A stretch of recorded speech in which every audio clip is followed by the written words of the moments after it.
Naranasan ko ng maiwan.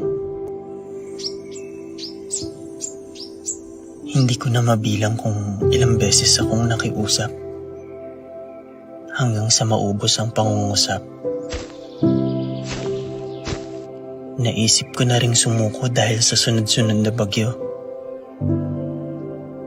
Parang walang katapusan itong kalbaryo. Saan nga ba ako patungo? Saan ba ang dulo nito? Sa paglalakbay, muntik na akong huminto. Pero sinalubong mo ko.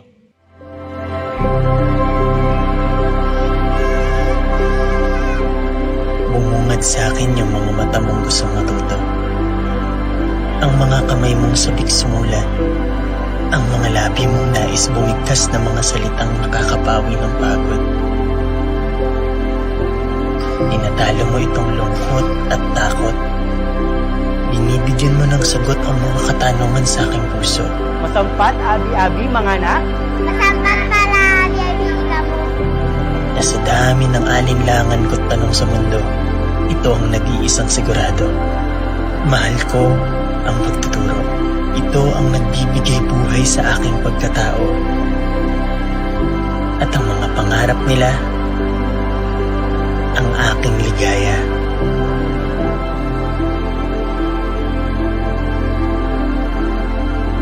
Minsan na rin akong naiwan. Nagsaaman.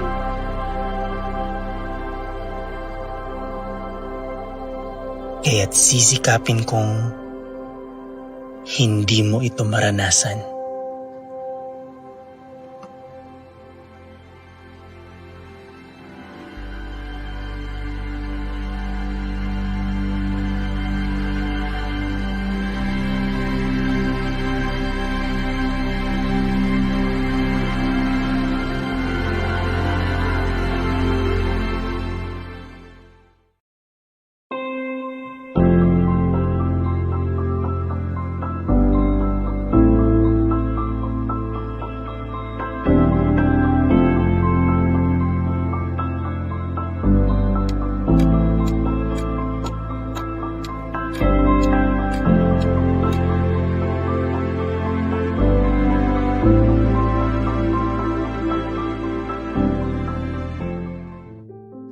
Lola, alam mo ba, ayaw pa rin mag-school ng friend kong si Brian. Kasi daw may COVID pa. Ano namang sinabi mo sa kanya, Apo? Ang sabi ko po, hindi naman po talaga papasok sa school eh. Sa bahay lang mag-aaral hanggat may COVID pa. Ano namang sagot niya? Tapos sabi niya, paano daw mag-aaral sa bahay wala namang teacher sa bahay? Di ba nga Lola? Ano nga ulit nung tawag doon sa hindi naman papasok sa school pero mag-aaral pa rin? Apo, ang tawag niyan ay distance learning.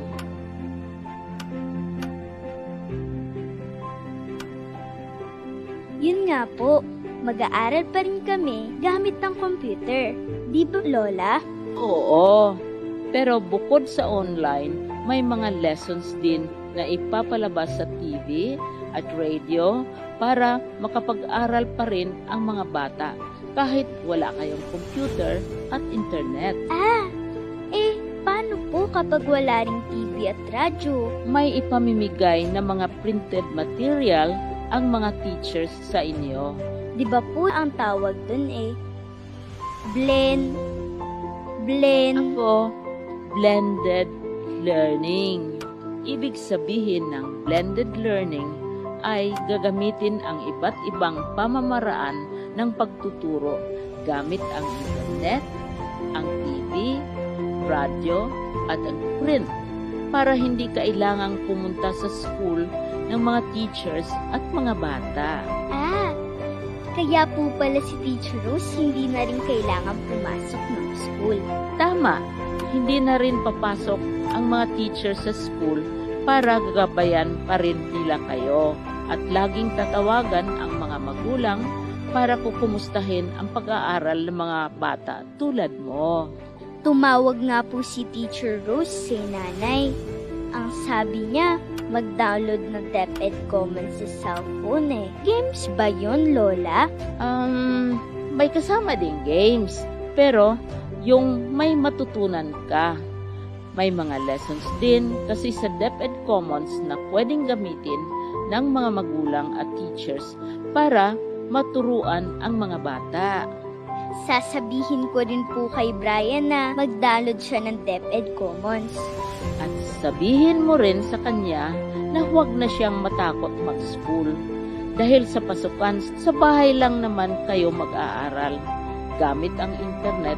Kung walang internet, TV. Kung walang TV, radyo. At kung walang radyo, ay print. Oo nga po, Lola. Hindi naman po pala dapat huminto sa pag-aaral kahit may COVID eh.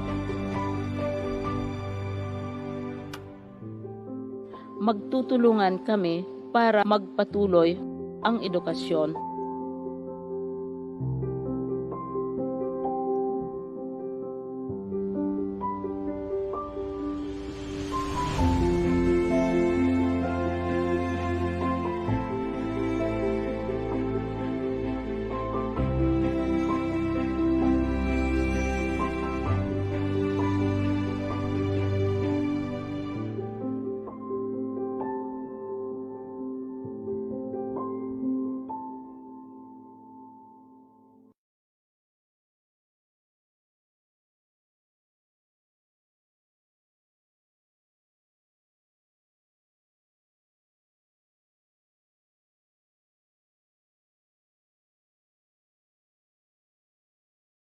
Ikatlo, sanayin mo at dagdagan ng katutubong alam at talas ng isip na ipinagkaloob ng Diyos sa iyo sa pamamagitan ng pag-aaral at pagsakitan mo sa buong makakaya ang gawang kinahihiligan ng iyong loob.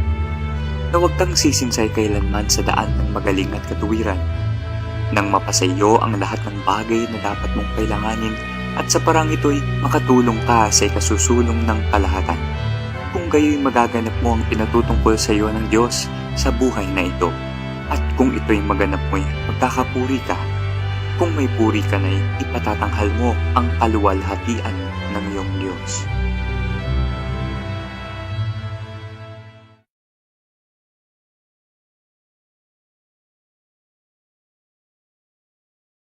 De Luna, Present! Herrera, Present! Valera. Present! Handa ba tayo sa school year 2020? Present! Ngayong taon, ang edukasyon tuloy pa rin.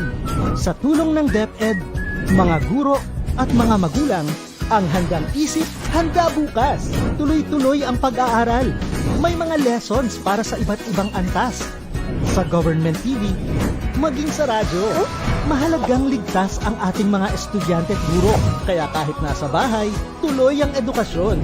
Kung tulong-tulong, may paraan, may aralan. Handang isip, handa bukas.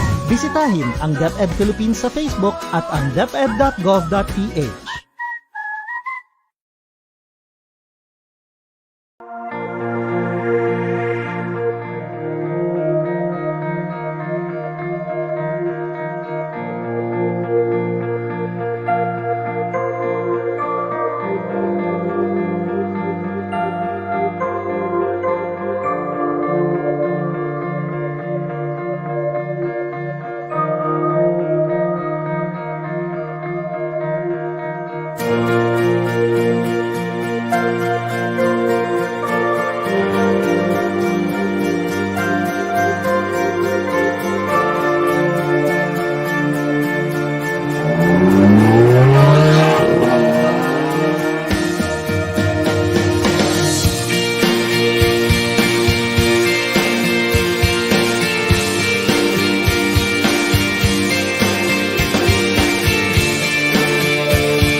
Naranasan ko ng maiwan.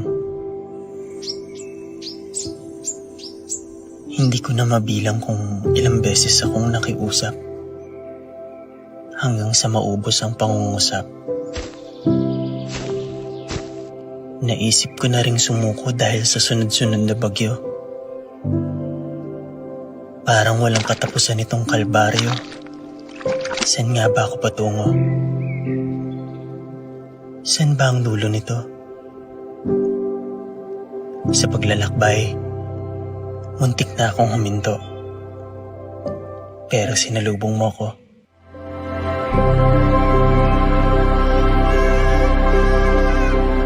Bumungad sa akin yung mga mata mong gustong matuto. Ang mga kamay mong sabik sumulat. Ang mga labi mong nais bumigkas na mga salitang nakakapawi ng pagod.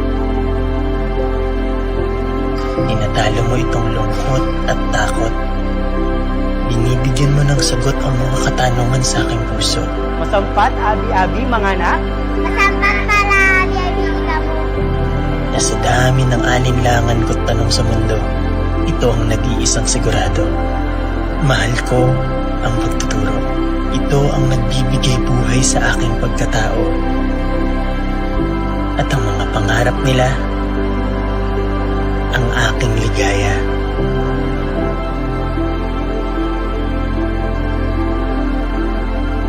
Minsan na rin akong naiwan. Saan?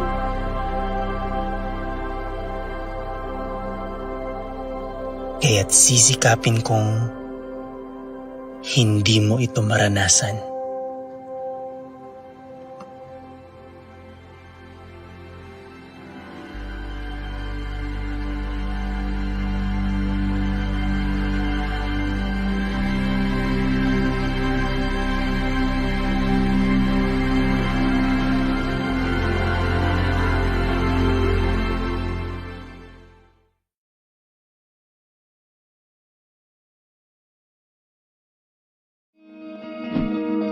Para labanan ang banta ng COVID-19 sa ating bansa, mahalaga ang kooperasyon ng bawat isa.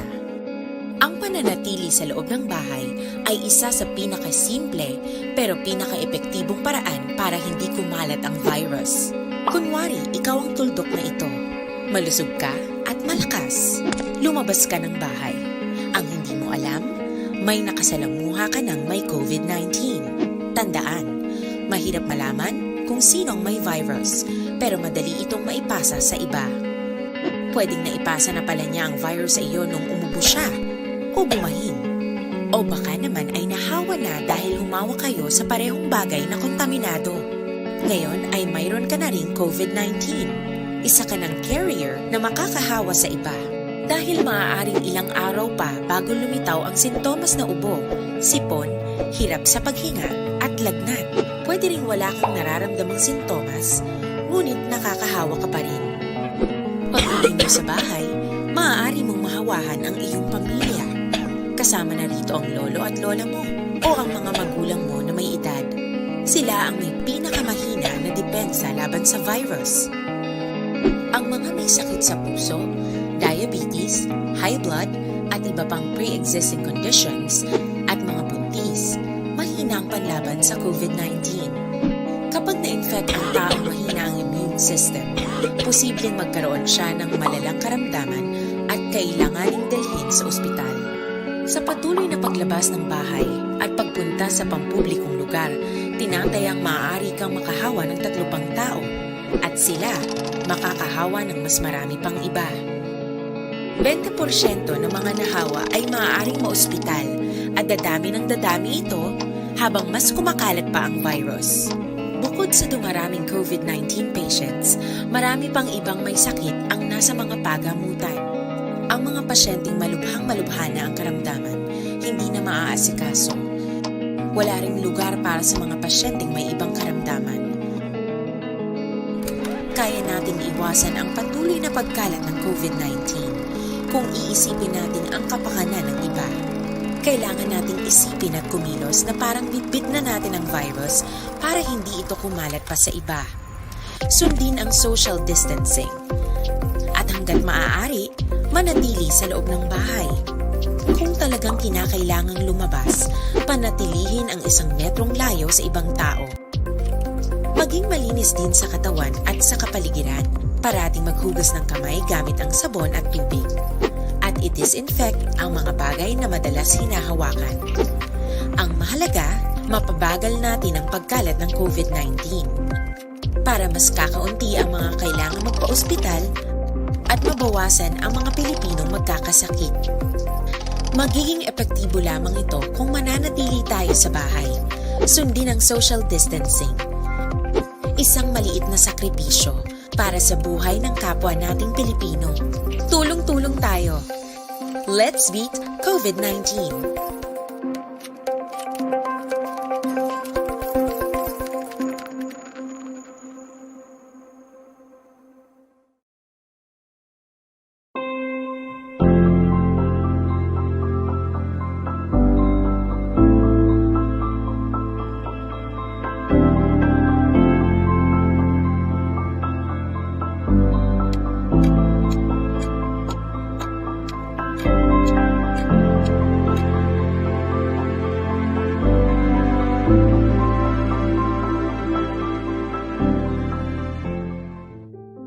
Lola, alam mo ba, ayaw pa rin mag-school ng friend kong si Brian. Kasi daw may COVID pa. Ano namang sinabi mo sa kanya, Apo? Ang sabi ko po, hindi naman po talaga papasok sa school eh. Sa bahay lang mag-aaral hanggat may COVID pa. Ano namang sagot niya? Tapos sabi niya, paano daw mag-aaral sa bahay wala namang teacher sa bahay? Di ba nga Lola? Ano nga ulit nung tawag doon sa hindi naman papasok sa school pero mag-aaral pa rin? Apo, ang tawag niyan ay distance learning.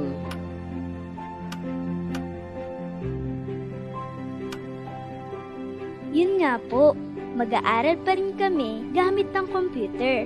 Di ba Lola? Oo, pero bukod sa online, may mga lessons din na ipapalabas sa TV at radio para makapag-aral pa rin ang mga bata kahit wala kayong computer at internet. Paano po kapag wala ring TV at radyo? May ipamimigay na mga printed material ang mga teachers sa inyo. Di ba po ang tawag dun blend? Ako, blended learning. Ibig sabihin ng blended learning ay gagamitin ang iba't ibang pamamaraan ng pagtuturo gamit ang internet, ang TV, radyo, at ang print para hindi kailangang pumunta sa school ng mga teachers at mga bata. Kaya po pala si Teacher Rose hindi na rin kailangan pumasok ng school.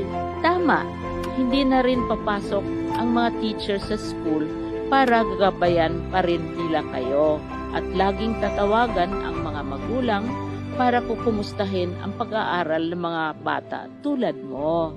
Tumawag nga po si Teacher Rose sa nanay. Ang sabi niya, mag-download ng DepEd Commons sa cellphone Games ba yun, Lola? May kasama ding games, pero yung may matutunan ka. May mga lessons din kasi sa DepEd Commons na pwedeng gamitin ng mga magulang at teachers para maturuan ang mga bata. Sasabihin ko rin po kay Brian na mag-download siya ng DepEd Commons. At sabihin mo rin sa kanya na huwag na siyang matakot mag-school. Dahil sa pasukan, sa bahay lang naman kayo mag-aaral. Gamit ang internet. Kung walang internet, TV. Kung walang TV, radyo. At kung walang radyo, ay print. Oo nga po, Lola. Hindi naman po pala dapat huminto sa pag-aaral kahit may COVID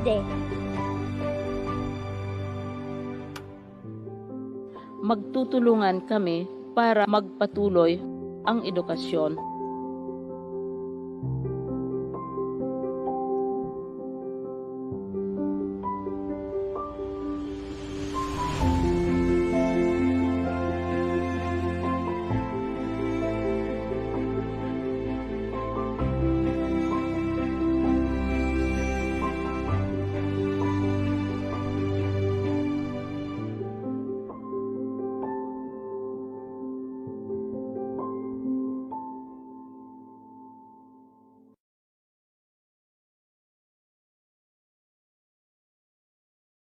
Naranasan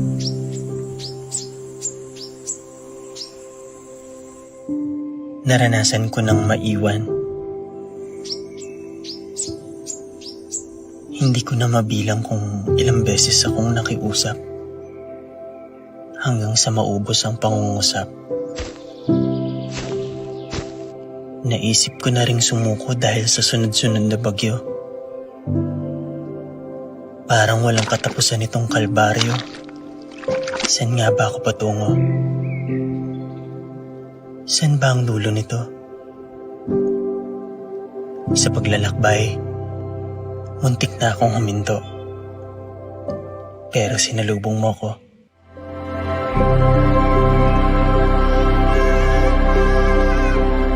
Bumungad sa akin yung mga mata mong gustong matuto. Ang mga kamay mong sabik sumulat. Ang mga labi mong nais bumigkas ng mga salitang nakakapawi ng pagod. Tinatalo mo itong lungkot at takot. Binibigyan mo ng sagot ang mga katanungan sa aking puso. Masampat, abi-abi, mga anak. Masampat pala, abi-abi kamo. Na sa dami ng alinlangan ko't tanong sa mundo, ito ang nag-iisang sigurado. Mahal ko ang pagtuturo. Ito ang nagbibigay buhay sa aking pagkatao. At ang mga pangarap nila, ang aking ligaya.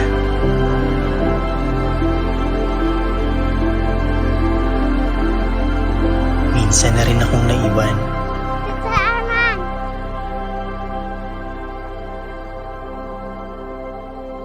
Kaya't sisikapin kong hindi mo ito maranasan.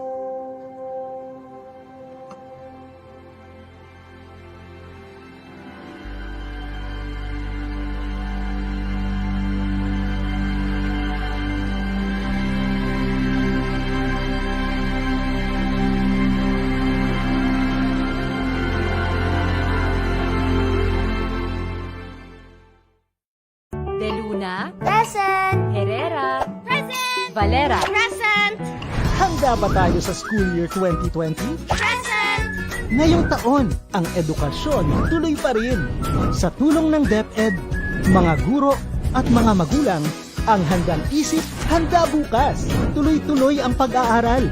May mga lessons para sa iba't ibang antas. Sa government TV, maging sa radyo. Mahalagang ligtas ang ating mga estudyante at guro. Kaya kahit nasa bahay, tuloy ang edukasyon. Kung tulong-tulong, may paraan, may aralan. Handang isip, handa bukas. Bisitahin ang DepEd Philippines sa Facebook at ang DepEd.gov.ph.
labanan ng banta ng COVID-19 sa ating bansa, mahalaga ang kooperasyon ng bawat isa. Ang pananatili sa loob ng bahay ay isa sa pinakasimple pero pinaka-epektibong paraan para hindi kumalat ang virus. Kunwari, ikaw ang tuldok na ito. Malusog ka at malakas. Lumabas ka ng bahay. Ang hindi mo alam, may nakasalamuha ka ng may COVID-19. Tandaan, mahirap malaman kung sino ang may virus, pero madali itong maipasa sa iba. Pwedeng naipasa na pala niya ang virus sa iyo nung umubo siya o bumahin. O baka naman ay nahawa na dahil humawa kayo sa parehong bagay na kontaminado. Ngayon ay mayroon ka na rin COVID-19. Isa ka ng carrier na makakahawa sa iba. Dahil maaaring ilang araw pa bago lumitaw ang sintomas na ubo, sipon, hirap sa paghinga at lagnat. Pwede ring wala kang nararamdamang sintomas, ngunit nakakahawa ka pa rin. Pag-uwi mo sa bahay, maaari mong mahawahan ang iyong pamilya. Kasama na rito ang lolo at lola mo o ang mga magulang mo na may edad. Sila ang may pinakamahina na depensa laban sa virus.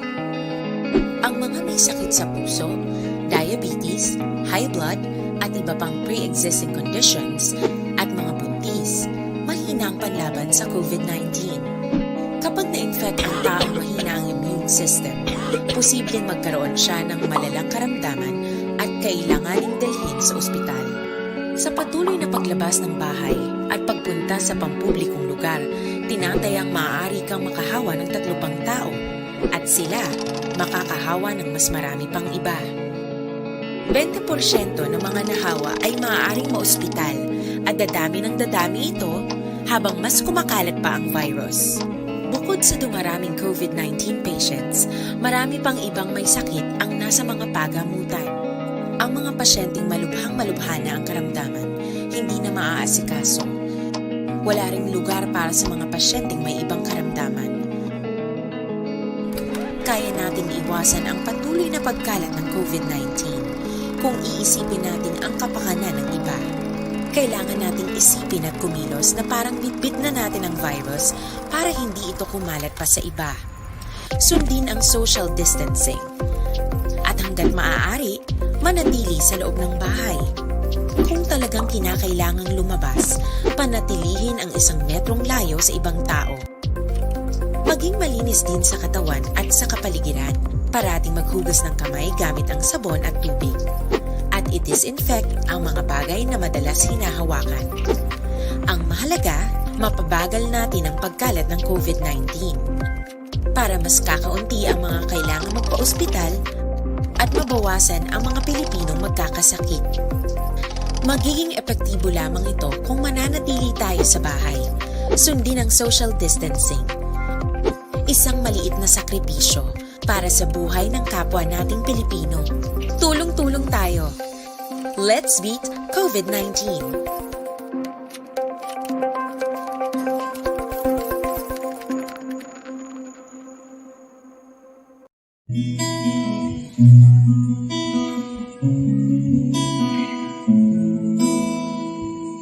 Sa mundong sabi sa pagkakapantay-pantay, ilagak ang bukas sa iyong mga kamay.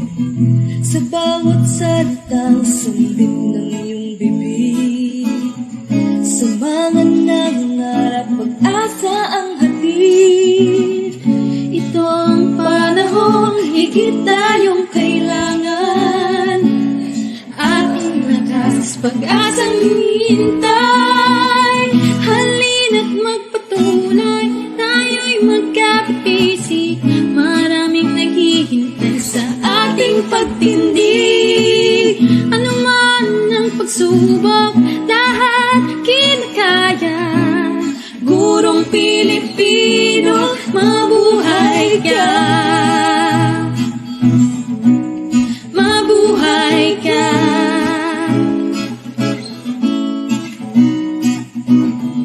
Mahirap at tila walang katiyakan. Pagkatutoy tubig, hahanap ng daan.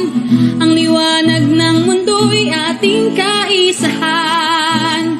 Ano man ang dahil dahilan pag gusto'y may paraan.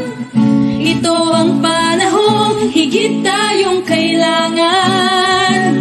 Ating lakas, pag-asang hinihintay. Halina't magpatuloy, tayo'y magkapit-bisig. Maraming naghihintay sa ating pagtindig. Ano man ang pagsubok, lahat kinakaya. Gurong Pilipino, mabuhay ka. Mabuhay ka.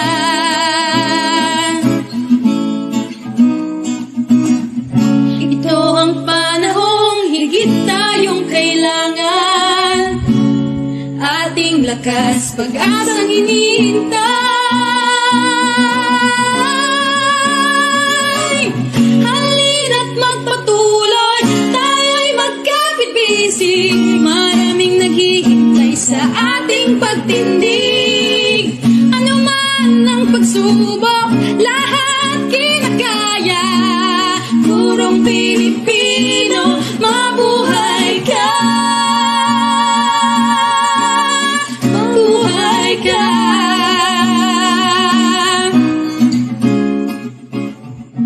Purong Pilipino, mabuhay ka.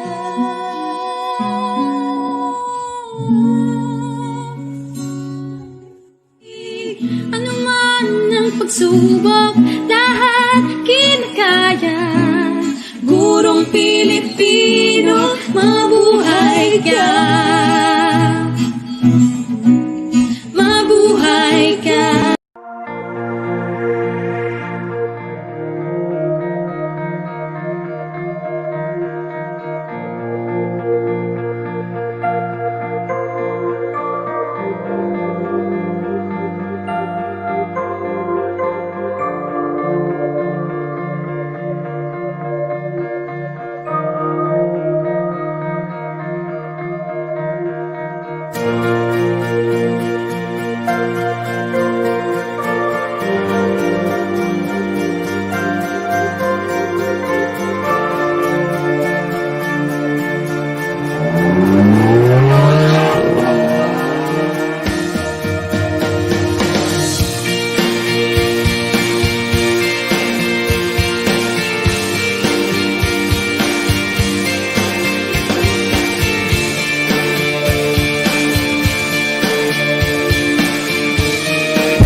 Naranasan ko ng maiwan. Hindi ko na mabilang kung ilang beses akong nakiusap hanggang sa maubos ang pangungusap. Naisip ko na ring sumuko dahil sa sunod-sunod na bagyo. Parang walang katapusan itong kalbaryo. Saan nga ba ako patungo? Saan ba ang dulo nito? Sa paglalakbay, muntik na akong huminto. Pero sinalubong mo ko.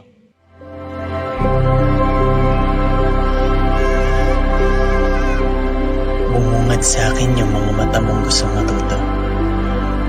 Ang mga kamay mong sabik sumulat. Ang mga labi mong nais bumigkas na mga salitang nakakapawi ng pagod. Tinatalo mo itong lungkot at takot. Binibigyan mo ng sagot ang mga katanungan sa aking puso. Masampat, abi-abi, mga anak. Masampat pala, abi-abi ka mo. Na sa dami ng alinlangan ko't tanong sa mundo, ito ang nag-iisang sigurado. Mahal ko ang pagtuturo. Ito ang nagbibigay buhay sa aking pagkatao. At ang mga pangarap nila, ang aking ligaya.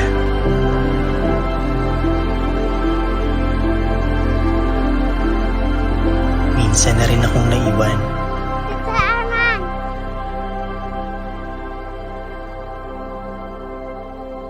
Kaya't sisikapin kong hindi mo ito maranasan.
Lola, alam mo ba, ayaw pa rin mag-school ng friend kong si Brian. Kasi daw may COVID pa. Ano namang sinabi mo sa kanya, Apo? Ang sabi ko po, hindi naman po talaga papasok sa school eh. Sa bahay lang mag-aaral hanggat may COVID pa. Ano namang sagot niya? Tapos sabi niya, paano daw mag-aaral sa bahay wala namang teacher sa bahay? Di ba nga Lola? Ano nga ulit nung tawag doon sa hindi naman papasok sa school pero mag-aaral pa rin? Apo, ang tawag niyan ay distance learning.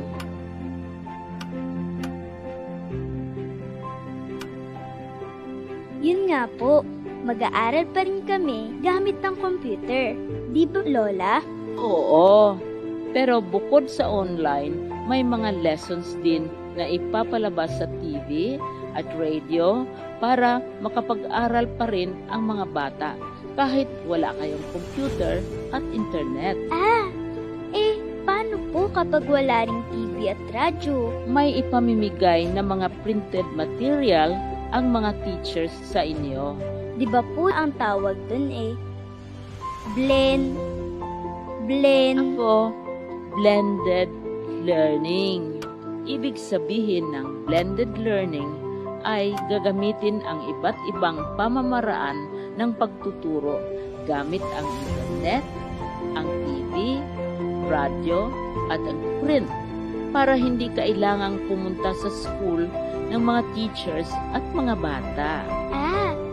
Kaya po pala si Teacher Rose hindi na rin kailangan pumasok ng school.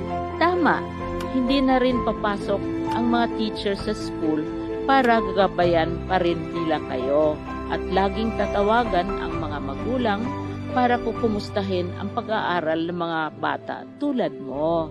Tumawag nga po si Teacher Rose sa nanay. Ang sabi niya, mag-download ng DepEd Commons sa cellphone Games ba yun, Lola? May kasama ding games, pero yung may matutunan ka. May mga lessons din kasi sa DepEd Commons na pwedeng gamitin ng mga magulang at teachers para maturuan ang mga bata. Sasabihin ko rin po kay Brian na mag-download siya ng DepEd Commons. At sabihin mo rin sa kanya na huwag na siyang matakot mag-school. Dahil sa pasukan, sa bahay lang naman kayo mag-aaral. Gamit ang internet. Kung walang internet, TV. Kung walang TV, radyo. At kung walang radyo, ay print. Oo nga po, Lola. Hindi naman po pala dapat huminto sa pag-aaral kahit may COVID Magtutulungan kami para magpatuloy ang edukasyon.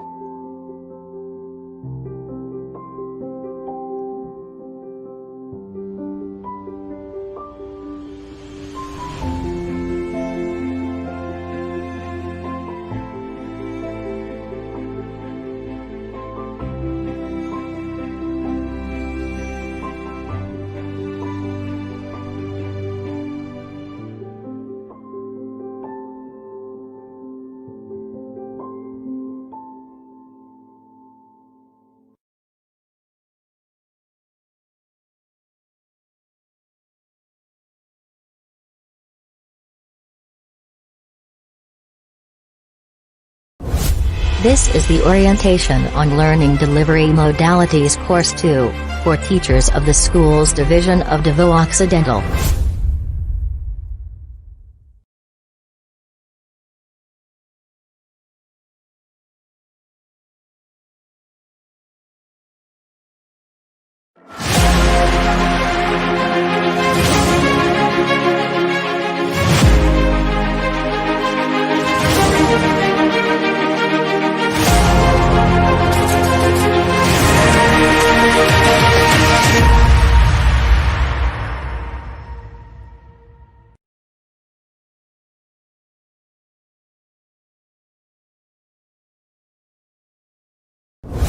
This is the Orientation on Learning Delivery Modalities Course 2, for teachers of the Schools Division of Davao Occidental.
This is the Orientation on Learning Delivery Modalities Course 2, for teachers of the Schools Division of Davao Occidental.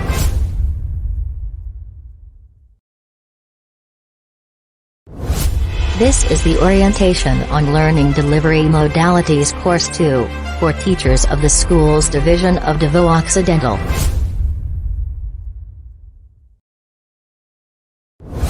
This is the Orientation on Learning Delivery Modalities Course 2, for teachers of the Schools Division of Davao Occidental.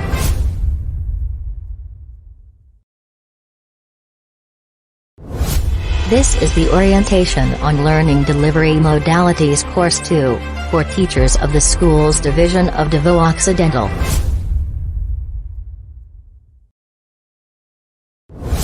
This is the Orientation on Learning Delivery Modalities Course 2, for teachers of the Schools Division of Davao Occidental. 2, 3, start! Good day and welcome to the Virtual Orientation and Learning Modalities Course 2 for Teachers. I am Gage Tagas, Elementary School Teacher from Mana Central Elementary School of Malita East District. Isang makulay na araw sa lahat, and I hope that you are well today. And to start our webinar, may we invite everyone to take some time for the singing of the Philippine National Anthem, Davao Occidental Provincial Hymn, and to be followed by a prayer. This is the Orientation on Learning Delivery Modalities.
Pawis at tapang, ibinuho sa iyong pagsilang, pagsulong sa iyong kaunlaran, ang nasa puso namin magpakailanman.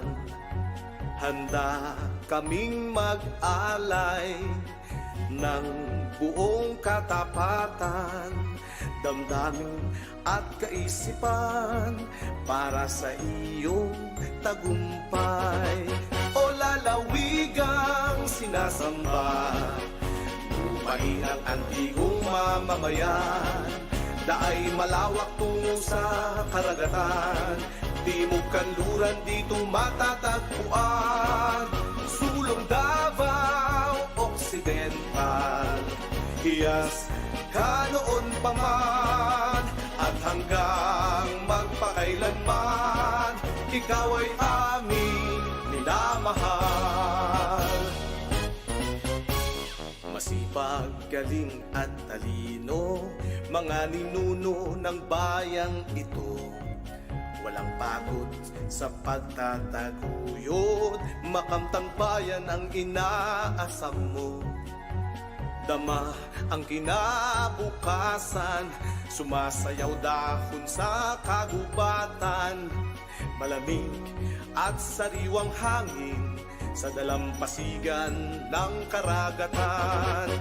O lalawigang sinasamba, lupain ang antigong mamamayan, daay malawak tungo sa karagatan, timog kanluran dito matatagpuan, sulong Davao Occidental, hiyas ka noon pa man, at hanggang magpakailanman, ikaw ay aming minamahal. O lalawigang sinasamba, lupain ang antikong mamamayan, daay malawak tungo sa karagatan, timog kanluran dito matatagpuan.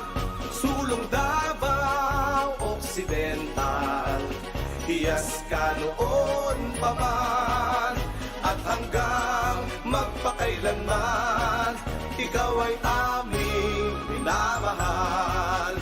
At hanggang magpakailanman, ikaw ay aming minamahal. At hanggang magpakailanman, ikaw ay aming minamahal.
Na siya'y naglalaan, patuloy na naghahatid ng tunay na kalayaan.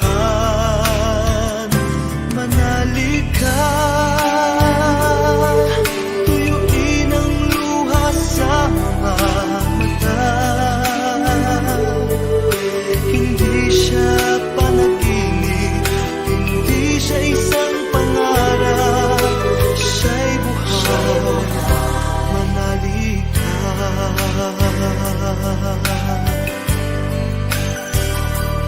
Ang ngayon, tila walang nararating na bukas, ngunit kung siyang ating hahayaang maglandas, pag-asa ay muling mabibigkas.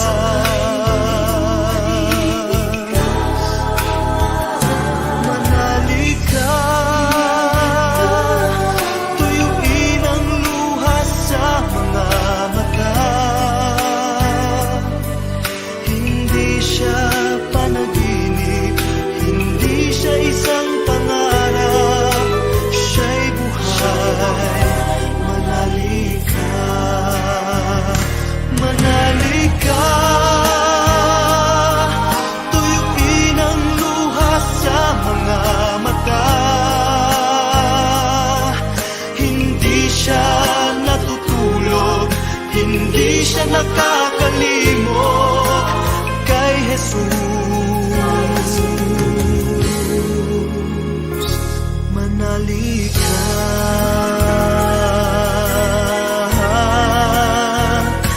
manalig ka.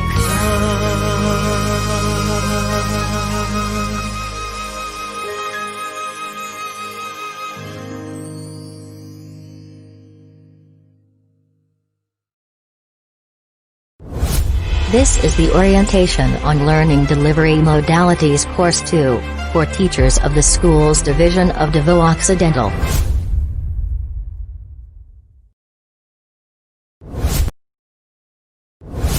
This is the Orientation on Learning Delivery Modalities Course 2, for teachers of the Schools Division of Davao Occidental.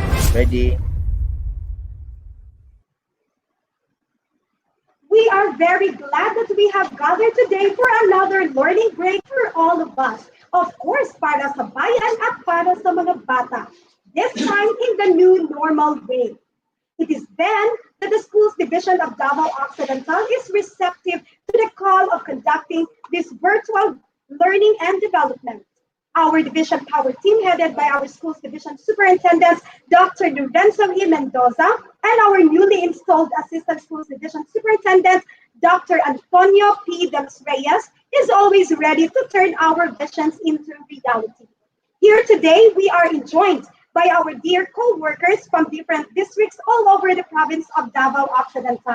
Teachers and school heads from the elementary, junior high school, and senior high school levels. At this point, to formally open this virtual orientation, let us acknowledge all our participants headed by their respective public schools district supervisors with all the zeal of joining us today, the Chief of the Schools Governance and Operations Division, Sir Nilo L. Octuda. This is the Orientation on Learning Delivery Modalities Course 2, for teachers of the Schools Division of Davao Occidental.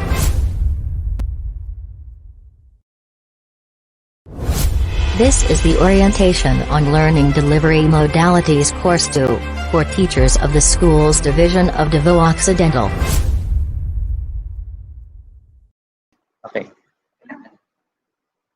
So thank you very much, Ma'am Gently.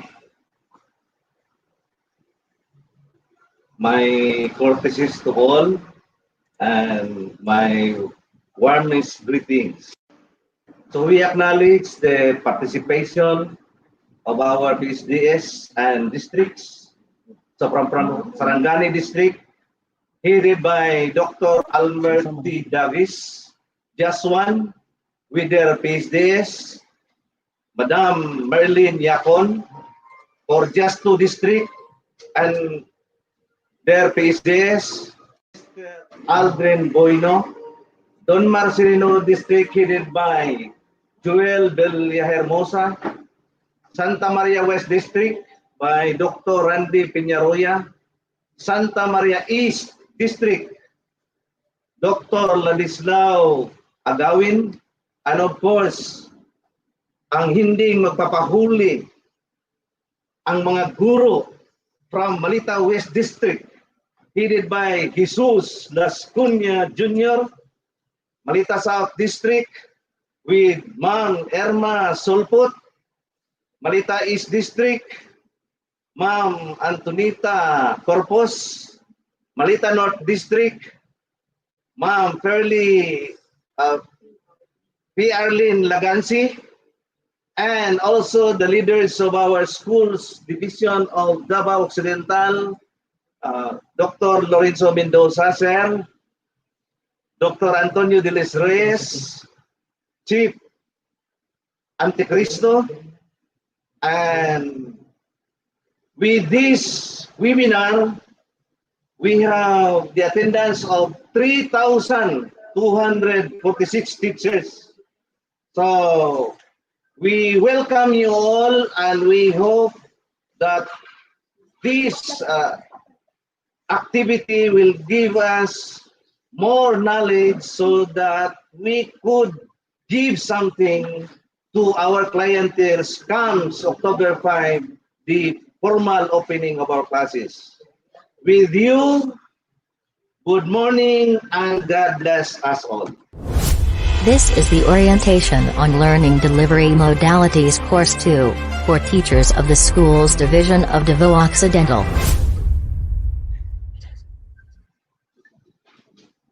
Thank you very much, Sir Nilo L. Octuda, our SGOD chief. We would like also to acknowledge all our education program supervisors in the division office, and also to our education program specialists too, and to our senior education program specialists too. And we would like also to acknowledge all our viewers out there all over the province of the Davao Occidental. We would like also to say hello to the accounting office, to Ma'am Miss Queen Anne Alboroto, Miss Irma Agsaulio, to our personal section, Miss Elaine Hazel M. Donasco and staff, and to the admin section, headed by Sir Aloysius Bravo and staff, and to our record section also to Ma'am Bernie Emilio and staff, to the cashier section, headed by Sir Bernie L. Octura and staff, to Miss Doris Amabel R. Emperador, and to all the school heads from the different elementary and secondary schools in the division of Davao Occidental. Magandang araw po sa inyong lahat. At maraming salamat po sa pagsama sa amin sa araw na ito at sa mga susunod pang learning and development. Let's not forget to show to the world that we are in for making sure that learning continues amidst this pandemic by posting about this event in your respective social media. Okay, in your social media account, kindly put there use the hashtags, the following hashtags in our division. It's hashtag Sulong Educalidad, hashtag DepEd Philippines, hashtag Region 11, hashtag Schools Division of Davao Occidental, hashtag Turning Your Visions into Realities. And we will try our very best to broadcast your postings during the course of this virtual learning and development. And again, let me remind all our participants to please use your respective social media account by using the following hashtags. It's hashtag Sulong Educalidad, hashtag DepEd Philippines, hashtag Schools Division of Davao Occidental, hashtag Region 11, and hashtag Turning Your Visions into Realities. And we would also like to add the hashtag LDM Course 2. Okay, so this time let us lend our ears as we listen to an inspirational message coming from our Schools Division Superintendent. Joining us today from his office, ladies and gentlemen, Dr. Lorenzo E. Mendoza, CESO 6. This is the Orientation on Learning Delivery Modalities Course 2, for teachers of the Schools Division of Davao Occidental.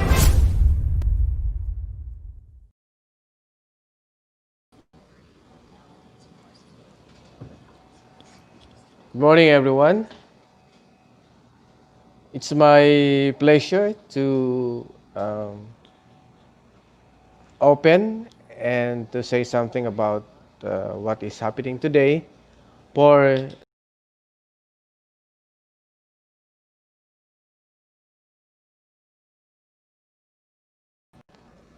I know that you are all excited for the opening of classes come October 5, which was postponed. It was supposed to be August 24, but I believe it is all systems go because we are all ready to face our students, to face the learning process and educational system with this new normal that we are currently experiencing due to the pandemic COVID-19, which not only affected our division, our province, our country, but throughout the world. So you are now currently going to watch the Learning Development Modalities Learning Course 2 for teachers.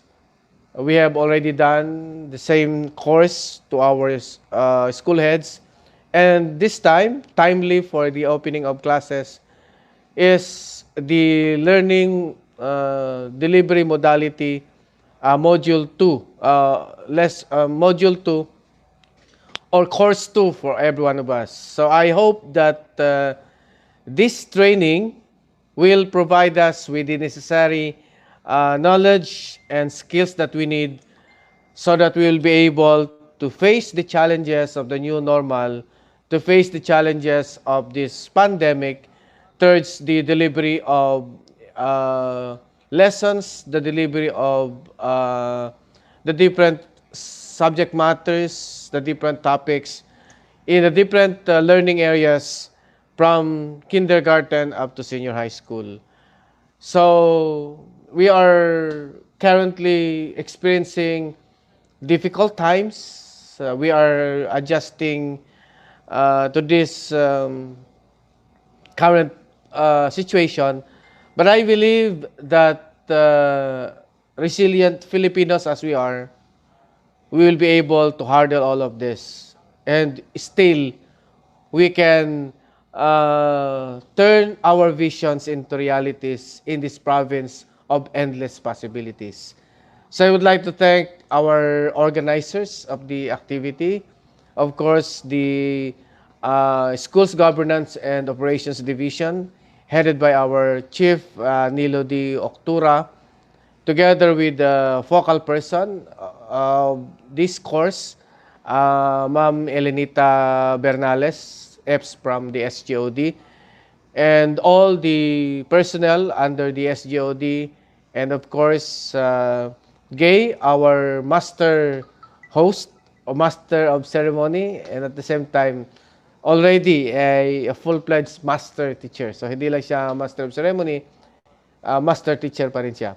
And to all the members of the technical working group who are doing their best in order for us to make this activity to be able to meet the purpose of trying to educate and give further information and knowledge to our public school teachers throughout the division of Davao Occidental. So tomorrow we are going to conduct our management committee meeting wherein we are going to discuss so many things regarding the opening of classes. So I will not divulge the different exciting development that is happening now in the Department of Education, but it would be divulged or to be given tomorrow during our management committee meeting. That is why it is held on the Thursday, so that by Friday you'll be able to know, and your school heads will be able to tell you about what happened during our meeting. So rest assured that everything is being addressed in so far as the different needs of our division in terms of helping our teachers, helping our students, and helping everyone for us to handle this these challenging times of experiencing this COVID-19. Again, there are so many things that we will be discussing tomorrow, and that will also include what will happen from October 5 to October 9, which is the first week of classes. And then the effect of the Bayanihan 2 to all of us, what will be the benefits that the teachers will receive, no, with this Bayanihan 2 Act approved as a law by the President, and will benefit all Filipinos, especially us in the education sector will also be part of this. Then we will also try to address the concerns about the further printing of modules for the remaining of the first quarter, then the second quarter, the third and the fourth quarter. And then we will also be able to discuss about the calendar of activities. And then what are the things that we will be doing in terms of addressing the different concerns of the division. So I will not be alone in this endeavor, because with our newly assigned Assistant Schools Division Superintendent in the person of Dr. Antonio de los Reyes, who will be working side by side with yours truly and the rest of the people in the division office. So we will be able to deliver the kind of service that all of you deserve. So we are trying to foster a happy division in our division. We will be making our division personnel happy, so that they will be happy to serve all the school heads, and of course the school head to the teachers, and then the teachers towards all the students. I would like also to take this opportunity to tell you that next week will be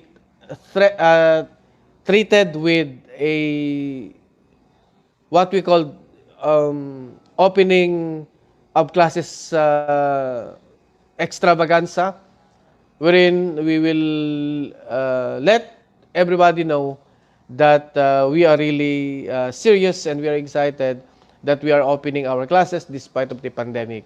Rest assured that all of these things will happen, and we'll try our best to meet the expectations of the general public, our stakeholders, our parents who are also excited, although some are nervous that they will not be able to deliver as parents towards the learning of their sons and daughters. But rest assured, no, if we will be helping each other to attain this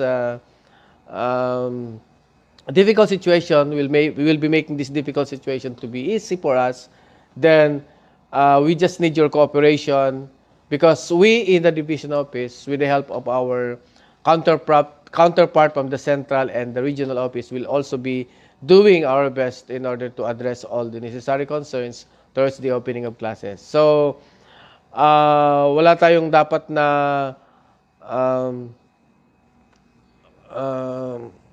ang tawag dyan, wala tayong dapat na ikabahala dahil ang ating congressional office, in the person of our Congresswoman Lorna Bandigan, Congresswoman Dindi Bautista, our Governor Claudio Bautista, Vice Governor Franklin Bautista, and all the mayors, vice mayors, and other officials and barangay captains, and all the stakeholders are behind us in this activity, in this endeavor in the Department of Education. So, to all of you, enjoy the whole day activity, and we hope that you learn more from this, that you will be able to use the learnings that you will have in this course towards your own personal and professional life, and also the things that you are going to share to your students. And don't worry, because we will be trying our best to give you the best. We are now trying to address all the concerns of the schools and our teachers and our school heads and our learners in trying to harmonize the systems and processes in the division office, so that these systems and processes will not only give us easy way of working in the division, but this will also transcend towards the division, towards the schools, and towards all the district. Because we owe this kind of service to all of you, the fact that we are all trying hard to do this. So again, thank you very much, and good morning to all of you. Mabuhay po kayong lahat.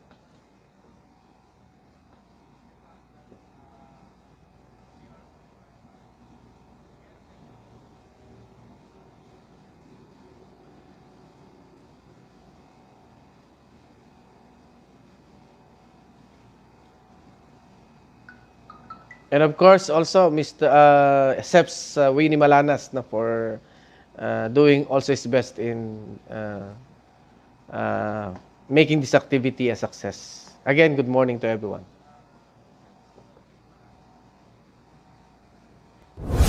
This is the Orientation on Learning Delivery Modalities Course 2, for teachers of the Schools Division of Davao Occidental.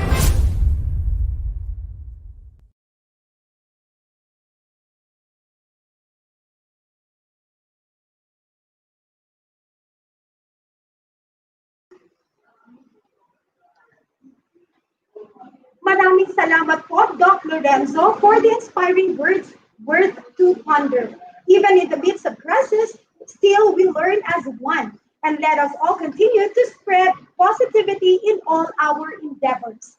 So before we start the orientation proper, Let me read the greetings coming from our teacher participants. Ma'am Molly, kindly flash that on the screen, please. Let me say hi first to all my colleagues in Mana Central Elementary School, headed by our brilliant school principal, Dr. Milagros R. Ramos, together with our PSDS, Ma'am Antonita E. Corpus. And to all the teacher participants out there, hello po sa inyong lahat. Okay, so let me greet also coming here from our teacher participant, Ma'am Maricel Katipay Eligino Tarang. Sabi niya, good morning po, watching from Mantusan Elementary School, Don Marcelino District, with their PSDS, Sir Joel Villa Hermosa. Ayan. Another greetings po coming from our teacher participant. This time it's coming from from Kinangan Integrated School of Malita South District. Sabi niya, good morning everyone. Ito po si Ma'am Michi Kinariho Aglon at Chanzar. Hello po sa inyo dyan, together with their PSDS, Ma'am Irma P. Solput. Ayan, another one. It's coming from Ma'am Jereza May Bastes. Sabi niya, good morning.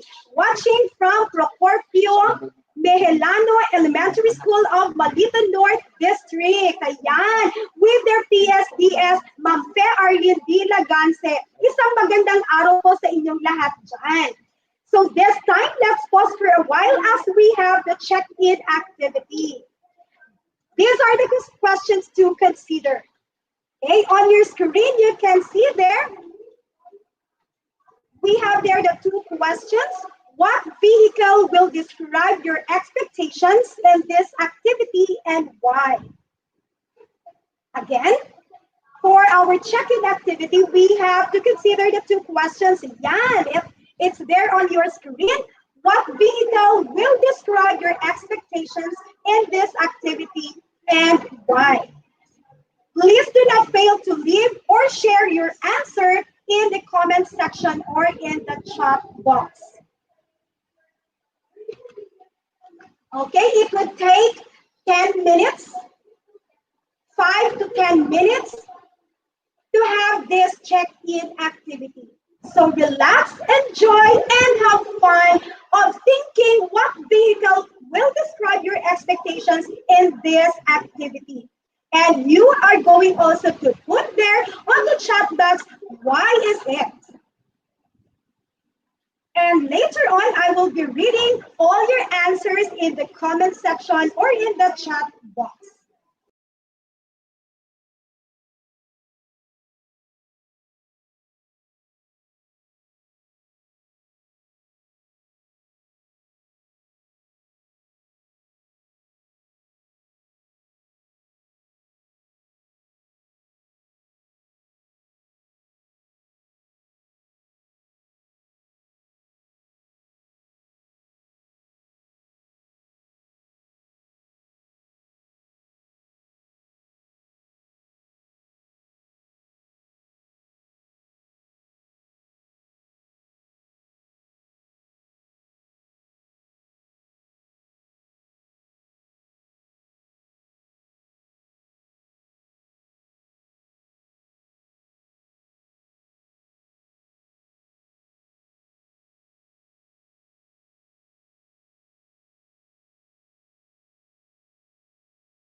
I'm pretty sure that all our teacher participants out there are actively involved by answering our 2 questions during our check-in activity. So this time, let me read all your answers and it will be flashed on your screen.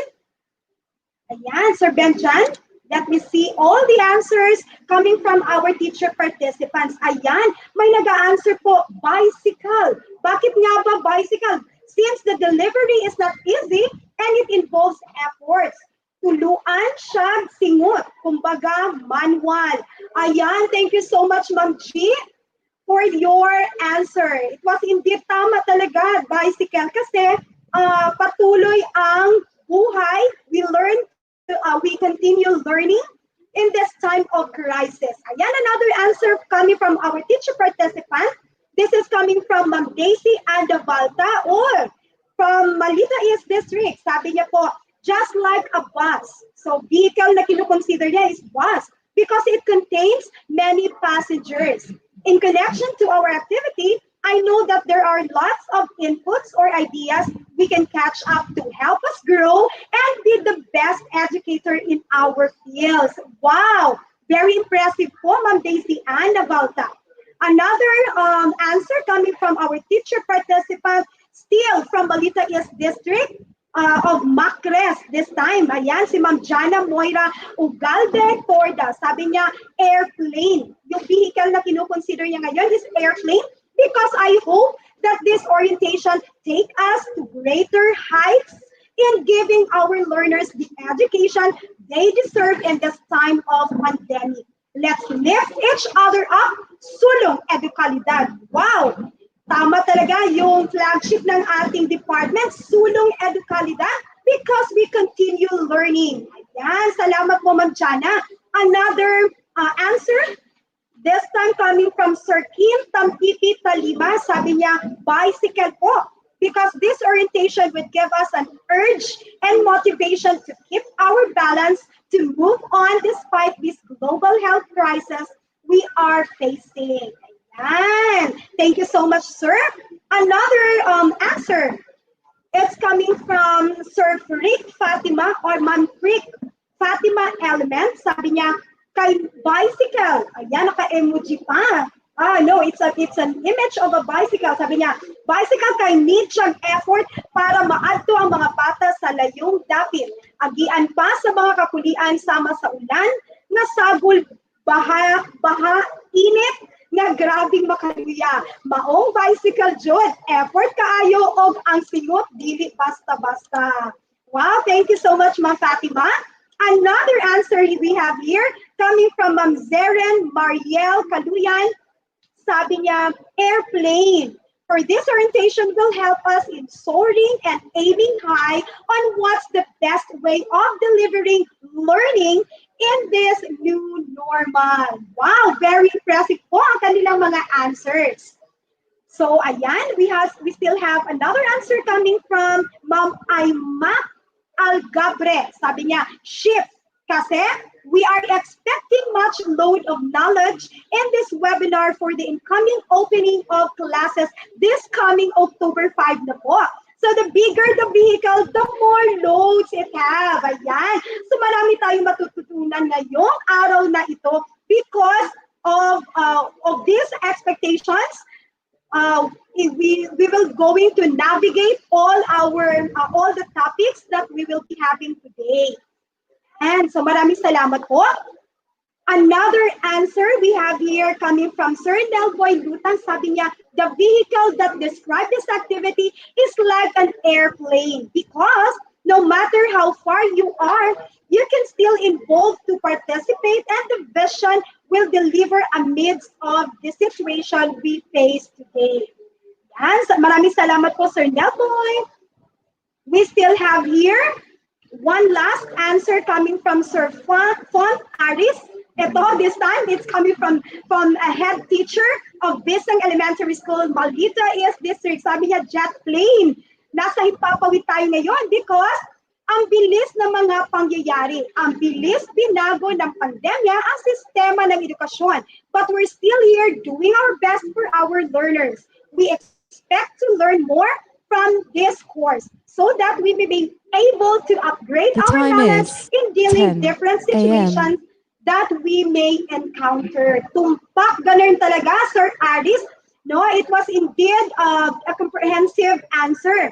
No, because in this time of crisis, we still learn as one.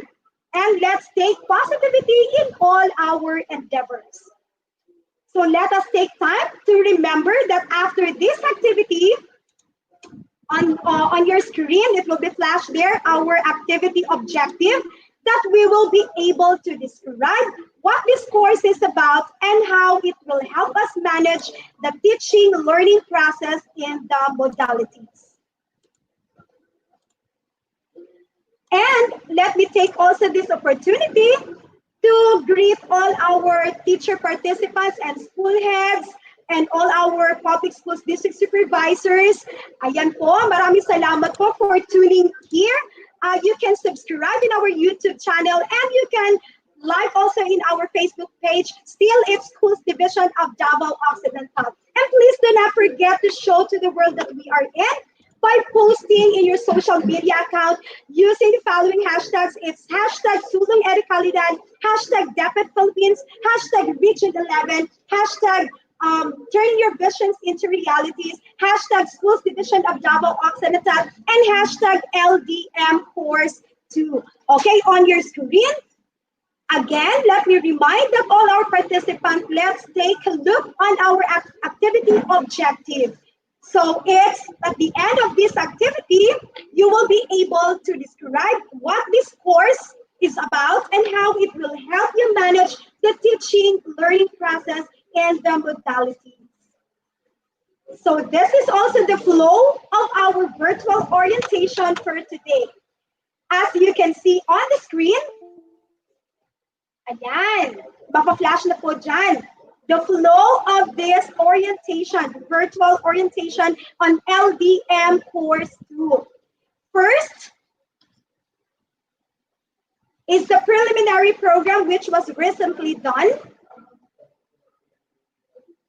Yan. Okay, I know that you are very excited with our virtual orientation for today. Kasi based doon sa mga answers ninyo, we may be learning more and more of this course. So this is addressed to all the teacher participants out there. So later on, our resource speakers will be delivering lots of tons of knowledge to be given to all of us out there. Okay, so this is the flow of the orientation. So first is the course overview. The session 1 is the course overview, and it will take 45 minutes. And another one is on the session 2, the technical assistance and coaching in LDM2, which would take 20 minutes. The session 3 deals with the walkthrough of the LDM2 modules for teachers, and it will take 45 minutes. And on the session 4, or the last part of this course, it's the session 4, which is dealing on synthesis, next step, and activity evaluation, and it will take 20 minutes. Okay, on your screen, you can see there, ayan, from preliminary activity, which was recently done, kanina po, and then followed by the session 1, course overview, which would take 45 minutes, session 1, and then session 2, technical assistance and coaching in LDM2, which will be taking 20 minutes, and another 45 minutes for session 3, which is walkthrough of the LDM2 modules for teachers, and on the last part, which is the session 4, or the module 4, which will be pertaining to the synthesis, next step, and activity evaluation, and that would be 20 minutes. Indeed, we have an exciting day to look forward on this learning and development. So we will all be exploring on the learning delivery modalities course 2 for teachers. So at this point in time, let us listen attentively to our first speaker, who will be facilitating the overview of this LDM course 2 for teachers. Ladies and gentlemen, help me welcome with a virtual round of applause the Senior Education Program Specialist in Human Resource and Development, Sir Winnie P. Balanas.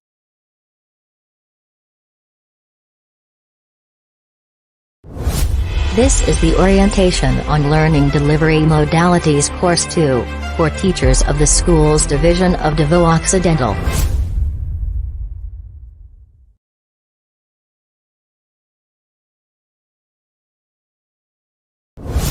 This is the orientation on learning delivery modalities course 2 for teachers of the school's division of Davao Occidental.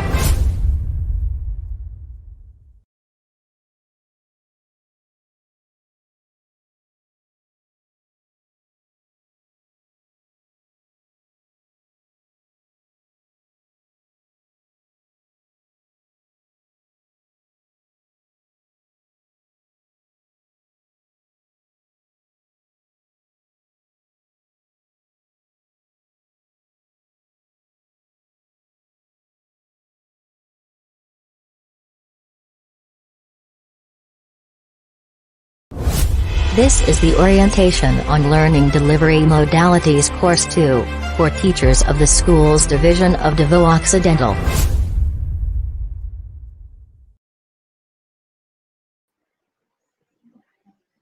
Good morning to our Division Superintendent, Sir Lawrence Mendoza, to our ACS, Sir Dinos Reyes, our SDOD Chief, Sir Neil Octora, our CID Chief, Sir Felix Anticristo, our SDOD EPS, Ma'am Lenny Bernales, and to the team of this activity, good morning.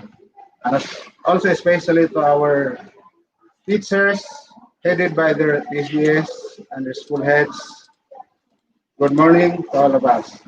So let's start from the first session, which is the course overview for the LDM2 for teachers. For this session's objective,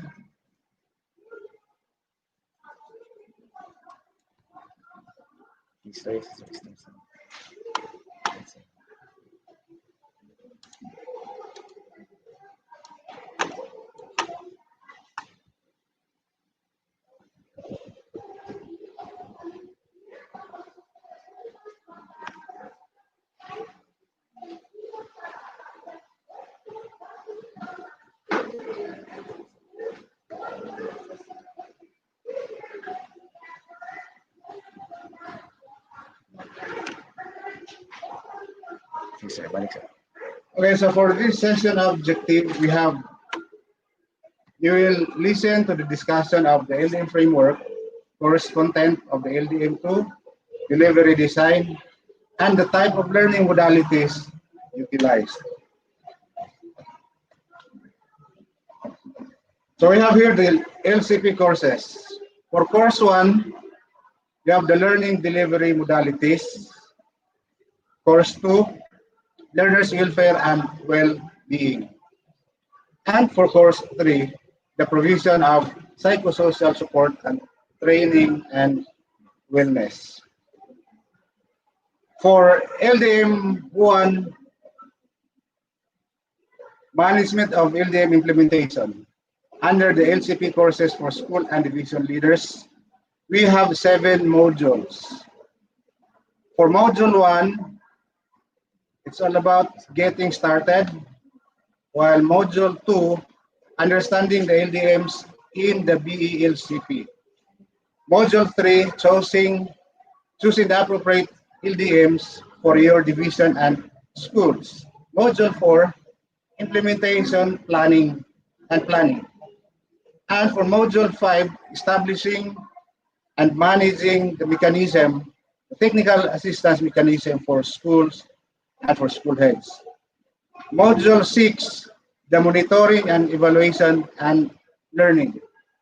And for module 7, it's all about the implementation portfolio. So for learners' welfare and well-being. And of course, this course belongs to the stream 1. It's classified under stream 1.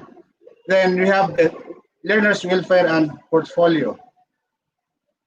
Learners' welfare and well-being under course 2. In this course, we have 4 modules, namely for module 1, course orientation. This is what we are doing now. Module 2 is all about child's rights and child protection. Module 3 is all about psychosocial services for learners.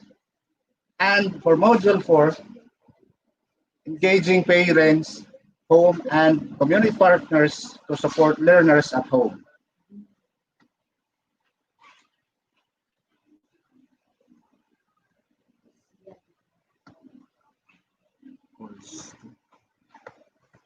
Next, we have course 3.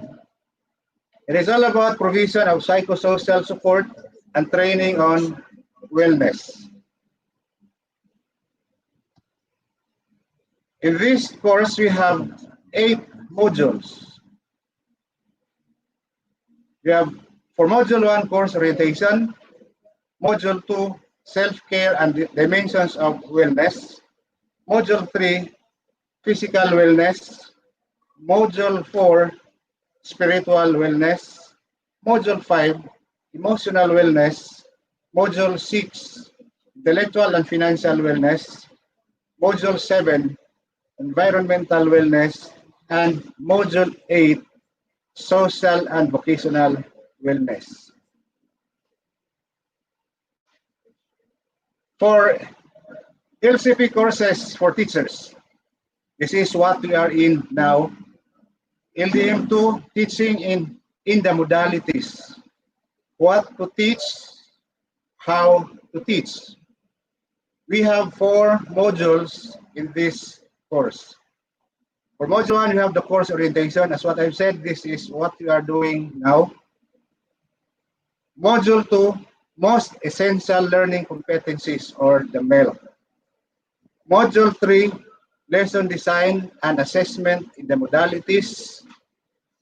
Module 4 is for coaches, technical assistance, and coaching in learning LDMs. And for the teachers, planning for continuity professional development in LDM, pedagogies, assessment, and planning. It is categorized under Stream 2. For Course 2, we have learners' welfare and well-being. We have 1 or 3 modules in this course.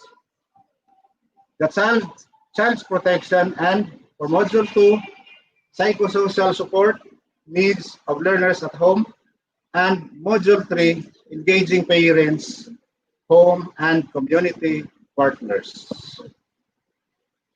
For Course 3, we have provision of psychosocial support and training on wellness. Under this course, we have 7 modules. Module 1 is self-care and dimension of wellness. Module 2, physical wellness. Module 3, spiritual wellness.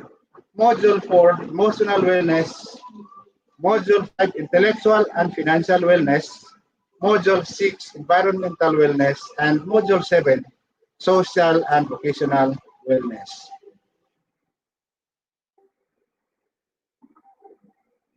For Course 2, same on LCP courses for teachers, is learners' welfare and well-being.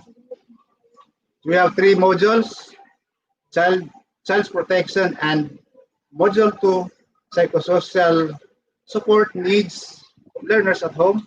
Module 3, engaging parents, home, and community partners. Course 3, provision of psychosocial support and training on wellness.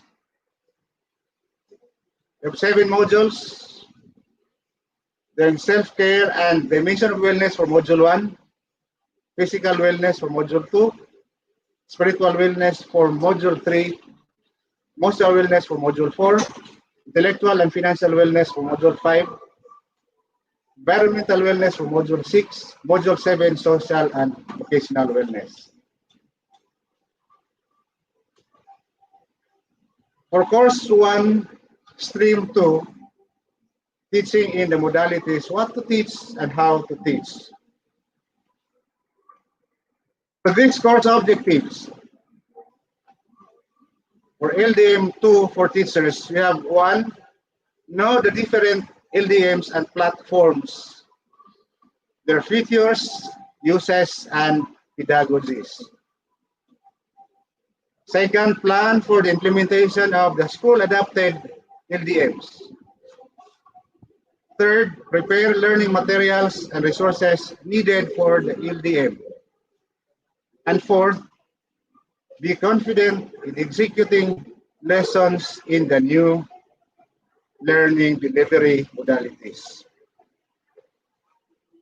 So here's now the learning continuity plan, capacity building framework for teachers and school leaders. We have for professional development priorities anchored on DepEd order number or DepEd memo number 50 series of 2020 plus the COVID-19 response. This is what we have, the LCP or the learning continuity plan. So what we are going to do, we have to design an implementation principles and guidelines. Internal and external learning services providers for the LCP courses and programs. It is intended for the supervisors, the school heads, and as well as for the teachers. Then for regular professional development programs and courses. For LCP courses programs, the purpose is to improve readiness for remote or multimodal learning delivery and informed decision making in choosing appropriate learning delivery modality. And for regular professional development programs, it is geared towards improvement of the good pedagogical content, knowledge, and assessment. And eventually, we aim at quality instructional delivery in the new normal, which expectedly and all our endeavors will result to the sulong edukalidad. This is now our LCP capacity building framework for teachers and the school leaders. Okay, so let's proceed to the LDM delivery design. The purpose is building expertise on the ground. How it is done? It is done through self-learning module, where the participants or the teachers independently study the modules through the peer learning and through lab and coaching. This is our delivery design. So we also have the blend of synchronous and asynchronous learning by means of video conferencing. It is under module 1, the synchronous peer learning or lab and coaching. This is what we are going to do in LDM2 for teachers. We have also the guided independent study or through SLM or asynchronous peer learning via online platform. If available, so for example, we have Facebook, we have the Google Meet, Streams, Teams. We have also the StreamYards, what we are using now. So these are all guided, these are all the means of delivering the learning to our fields. So another delivery design for the LDM, the learner participants or the teachers are independently studying plus their peer lab and coaching going through with the 4 modules. Module 1, Module 2, Module 3, and Module 4. After the independent study or peer learning, the participant or the teachers submit the output to your lab leaders. So we will be assigning lab leaders in your respective lab group to collect the output to be submitted by the participants. Then the lab leader submit outputs for evaluation to the assigned coach. And the assigned coach will now evaluate and validate the outputs. And eventually the assigned coach will recommend for certification. The coach submits recommendation to the NIAP regional office or the NIAP central office for the issuance of certificate of participation. So this is a course which needs to be completed before the issuance of the certificate of completion for us to gain credits as requirement for our PRC license renewal. So for output evaluation, of course, we have the course engagement or the independent study and peer learning. This is for the teachers. Then module output to be submitted to the lab leader, and the lab leader submits the output to the division coach. And the division coach will now evaluate, validate, and recommends for certification for the issuance of the certificate of completion to be issued to those teachers who completed the course. Okay, so we have the indicative implementation schedule of and time allotment for each courses. For training of coaches for LDM2, second week of August, it is intended for the school heads which we have just conducted, or the regional office have just conducted last September 21, last week. Okay, so for the LDM2 for teachers, on the indicative plan implementation schedule, we have the third week of August, but what we are doing now is compliance with this schedule, although it is a bit later. Okay, so by this time we will be having our game before we will proceed to the next session, and it will take up to 5 minutes to answer the question. Okay, so for our game time, please get a sheet of paper or a smartphone and write the letters of your answer. So you may answer these questions through your smartphone and submit your answers through our chat box. So we have the following choices. So all you have to do is, what do you think is the proper sequence of modules in LDM2? I repeat, what do you think is the proper sequence of modules in LDM2? A, planning for continuing professional development and lab planning. B, designing instruction and different learning modalities. Teaching portfolio related to the implementation of the modalities. D, most essential learning competencies. E, course orientation. F, learning resource. So I will be giving you 5 minutes to answer the questions and arrange the correct sequence of modules according to the given choices.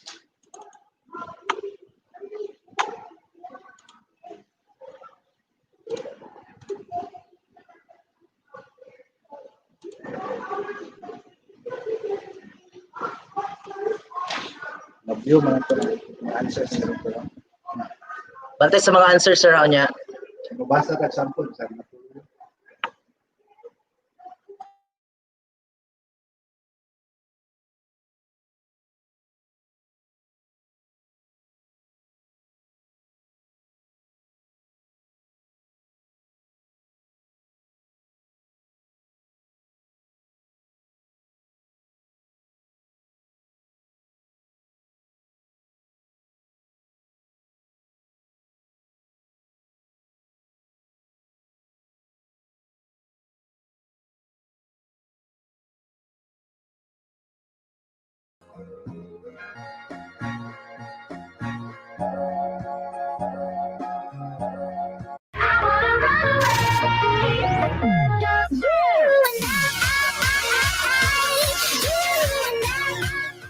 She's a Mona Lisa. Everyone's lining up to see her. She's a Mona Lisa. Everyone's lining up to see her.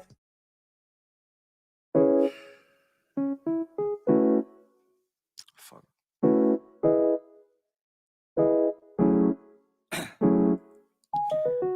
Down, yeah.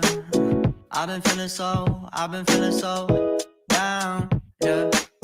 Can you tell me why? Can you tell me why I'm down, yeah? No.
Okay, so at this juncture, we will read some of the answers from our participants. DB yan, sir. Yan, sunod niya kay DB. Wala ka dito. Asa sana. Okay, sir. Okay, so we have answer from Maria Ivan Gabotero Ampuyas. Her answer is DBAEFC. Another one, we have Ma'am Charis Tiffany Onios Pascua. DBAECF.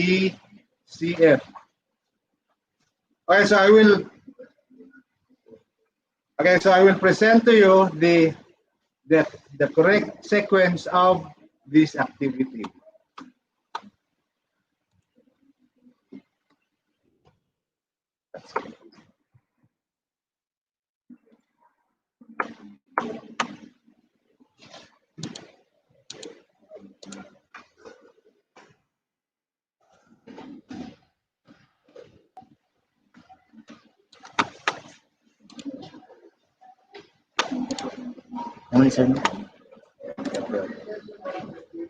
Okay, so here's your answer, the sequence of this activity. We have the planning should start from the course orientation, the most essential learning competencies, then designing instruction in the different learning modalities, learning resources, A, planning of continuing professional development and LAC planning, and C, building the teaching portfolio related to the implementation of the modalities. This is the sequence of this course. So the question now is, how did you feel about your score? Please share it through emote icons in the screen.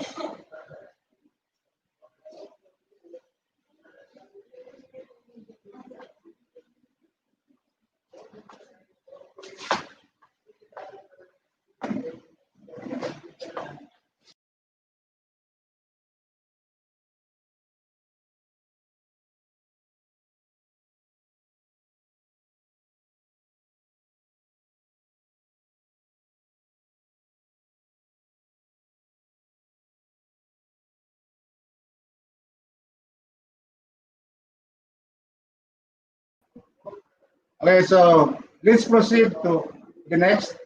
We have the LDM2 course modules for teachers. For part 1, we have LDM selection and implementation planning,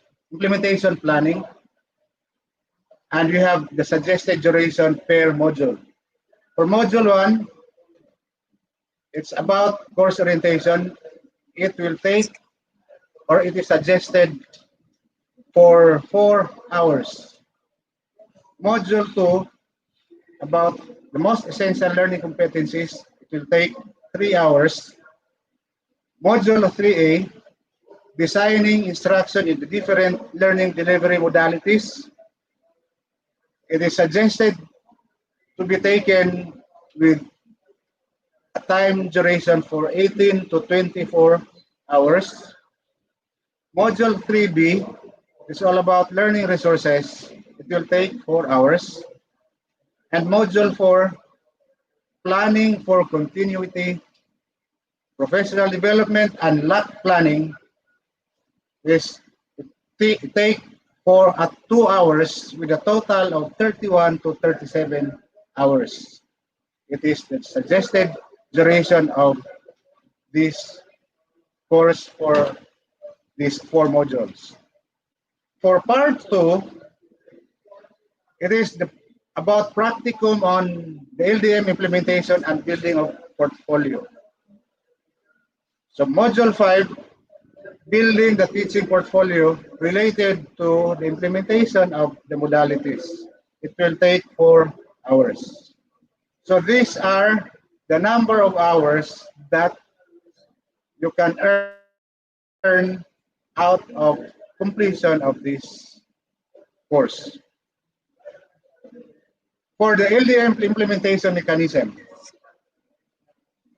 LDM course 1 is the course management of this LDM course 1. It is the region through the NIAP regional office who manages the implementation, while the NIAP central office provides technical assistance.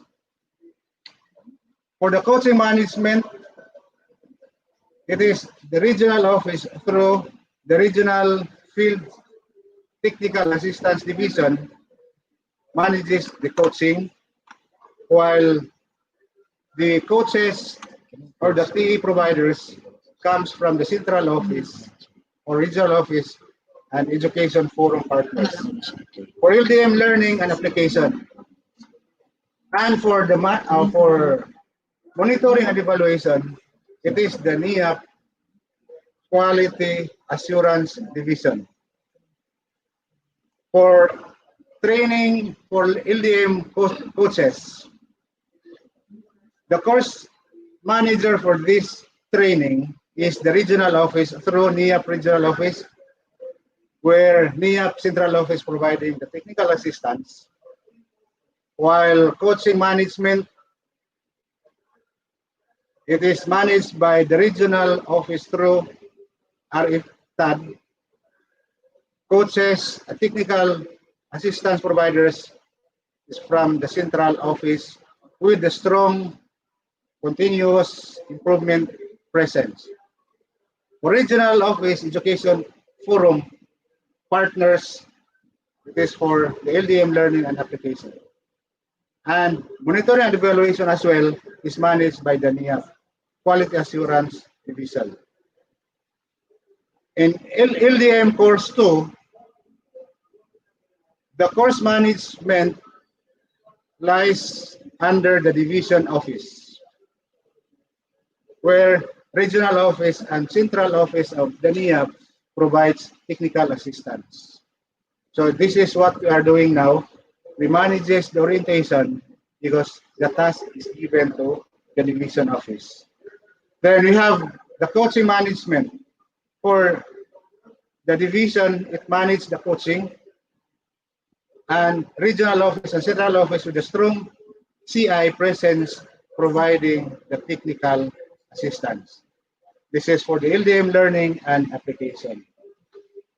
For the monitoring and evaluation, the NIAP central office with regional quad and the division office under the SDOD takes the monitoring and evaluation of this program. For LDM courses for teachers and school leaders, for LDM 1, the LDM implementation, it is managed by or for the school and division leaders.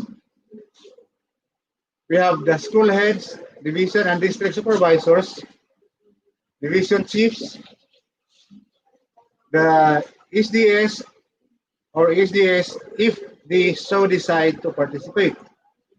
Some modules are differentiated. Assessment is also differentiated. So our school leaders have undergone this series of activity already. So for the training of technical assistance programs or the TAPS, coaches for LDM2, for the division instructional leaders, it is the division and district supervisors or as division identified instructional leaders. So another one, you have the senior principals who will act as the leader also, the school heads, the head teachers, and also the master teachers. In case SDS and EPS will not be enough to cover the number of teachers and the lacks based on the criteria. So for the LDM2, teaching in the modalities, what to teach and how to teach. This is for the teachers. For the teachers, master teachers will serve as the lab leaders. I repeat, the master teachers will serve as the lab leaders, and it is also for the teachers across career stages, meaning stage 1, teacher 1, teacher 2, teacher 3. Okay, so for the course management, implementation procedure, if the region led through NIAP regional office, the constitution, it constitutes the training management team. The region also prepare implementation plan. Then if the division led through SDOD HRDs, the SDOD HRDs or the Human Resource Development section of the SDOD in our division conduct orientation for the management team. This is what we are doing now. Then the SDOD HRDs set up identification and registration of participants. So in this orientation, we will be posting the attendance link later for us to identify kinsa to mga teachers ang wala ni appeal o kinsa to ang mga teachers ang wala magpa-register for this orientation. So ma-identify nato kinsa ang wala ni appeal sa orientation. Then in coordination with the other functional offices such as the monitoring and evaluation. So we have to prepare for the online orientation if applicable. So mo ni karon atong imo online orientation ta. Then implement the course following the delivery design. Monitor and evaluate. First, we have to operationalize the monitoring and evaluation mechanism with the NIAP Central Office or the Quality Assurance Division providing the technical assistance.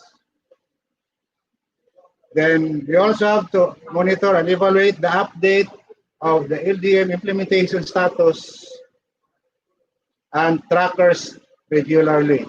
So we are tracking the output of your performances, and we have to report it to the central office as well as the regional office through a tracking system, which the M&A and the HRD serves as the division trackers. Then you'll have to monitor and evaluate the submission of the monitoring and evaluation report. Then report progress shall be submitted to the regional office. Then we have here the suggested program management team and the role of each members of the team. The role of the overall team lead, if it is in the region, we have the NIAP regional office chief. In the division office, we have our overall team leader is our schools division superintendent through the office of the SDOD. The overall co-team leader in the region, we have the CLMD chief, and in the division office, we have the CID. For the technology and platform team, we have for the region, we have the ICT, and for the division, we have the very active and very supportive and very handsome and beautiful team of the ICT in our division, headed by our ICT coordinator, Sir James Furman, as well as with our program director, Sir Binjan Basilisco. Then the material resources, the secretariat, the help desk, then communications, and for the monitoring and evaluation in the region, we have the Quality Assurance Division. And in the division office, we have the SDOD with the Monitoring and Evaluation section. For the coaching team, in the regional office, we have the management team is under the Regional Field Technical Assistance Division. So these are the suggested program management team for this LDM course. So the procedure for management of coaching technical assistance mechanism for LDM. LDM2 coaches through FTAD constitute the coaching team in the region composed of regional supervisors, central office specialists, education forum partners. Then for assigned coaches to the divisions, then the FTAD also, if necessary, orient the coaching team, monitor coaching activities, address issues related to coaching activities, report coaching activities. For LDM2 for teachers, it is through the SDOD with the regional office field technical assistance division providing the technical assistance. So for this, we have to constitute that coaching team in the division composed of division and district supervisors. That's why our division Fs and our district supervisors are involved in this program. So we also have assigned coaches to LACs. If necessary, orient the coaching team, monitor coaching activities, address issues related to coaching activities, report coaching activities. So at this time, we will have a health break for 5 minutes, but because of the hectic schedule, because we are running out of time, we will defer the 5-minute health break. So let's proceed to the next topic.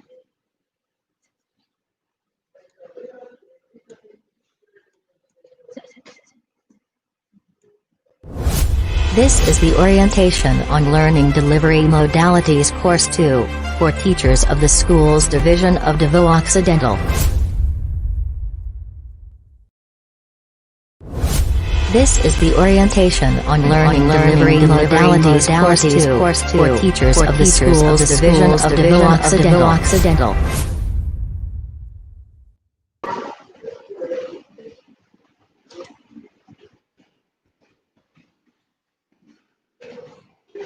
Lagi siya.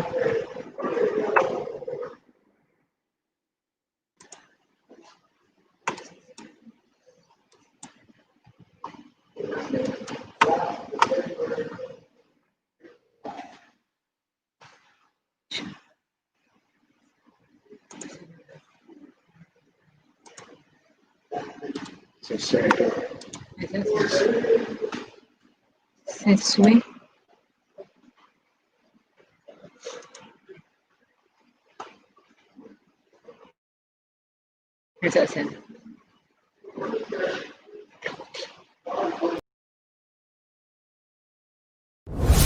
This is the Orientation on Learning Delivery Modalities Course 2, for teachers of the Schools Division of Davao Occidental.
Okay, so let's proceed to session number 2.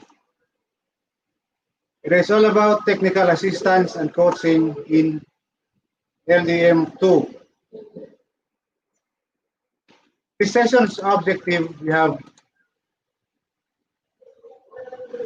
the discussion will give information on how technical assistance, coaching, and LAC will provide support in your learning as you go through the LDM2 course. Now, we have here the LDM coaching arrangement for LDM2. We have LDM coaches or technical assistance programs from Central Office Specialists and Education Forum partners choose their regional assignments. We have the LDM TAPs, coaches from Central Office, Regional Office, and we have the Education Forum partners. The Region 1, Region 2, and the National Capital Region. Then, region will constitute the regional technical assistance or coaching team. Region through IFTAD manages and assigns coaches tapped to schools in divisions or individual or team. Consideration is the size of the division. So in our previous activities, we have already the coaches assigned to different divisions. That's why we have the presence of some of our divisions as regional supervisors managing our coaching in implementation of LDM1. For the Division 1, we have LDM coaches, district division supervisor, and other IS. Division 2, we have LDM2 coaches, division supervisors, and other IS. So these are some of the arrangement for LDM2. Then region will constitute the regional TA coaching team. Region through IFTAD manages and assigns coaches, staffs to schools, division. So training course for national regional coaches. Training course for LDM, 2 coaches, staffs, or LDM2, we have the LDM TAPs or IS coaches from Central Office, Regional Office, and Educational Forum partners. So for the training courses, LDM2 instructional coach, it is under the district division supervisors and other IS. Then LDM2 instructional coach, district supervisors and other IS. Then we have LDM instructional coach, district division supervisors and other IS. For LDM2, LAC leader 1, 2, and we have the master teachers, head teachers, department heads, senior teachers, and we also have the LAC leaders 1, 2, and master teachers, department heads, senior teachers, then 4 teachers. What are the responsibilities of the technical assistance providers or the coaches? For the coaches, we are tasked to provide technical assistance coaching for the LAC through the LAC leader. I repeat, for number 1 responsibility, we have provide technical assistance coaching for the LAC through the LAC leader.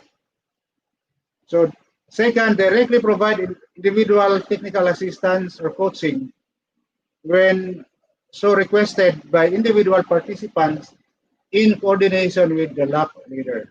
So all communications from the participants to the coaches will be coordinated with the LAC leader. Then third, address concerns of participants individually or as a LAC through the LAC leader. Then fourth, refer and address concerns to the coaching team through the IFTAD for appropriate action or refer the concerns to appropriate officials of office for appropriate action. Number 5, we have provide feedback to the LAC or individual members of the LAC through the LAC on the results of the action taken on the concerns raised. Who may serve as LAC leader for LDM2? This is for the teachers. So we have the senior teachers. These are the master teachers, the head teachers, the department heads, or other senior teachers who have proven competence and potential to lead the learning action cell. So these are the teachers who may act as the LAC leader for LDM2. The LAC leader shall closely coordinate with the division LDM coach assigned to the LAC in terms of the following. A. Assignment of roles of other LAC members. B. Organizing and leading the team in the LAC sessions. C. Monitoring of progress of individual members in the LDM course.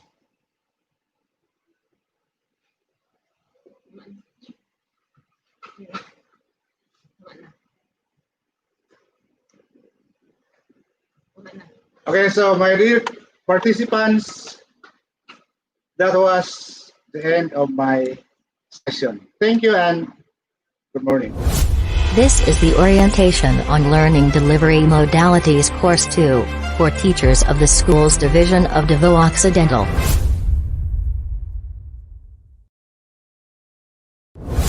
This is the Orientation on Learning Delivery Modalities Course 2, for teachers of the Schools Division of Davao Occidental.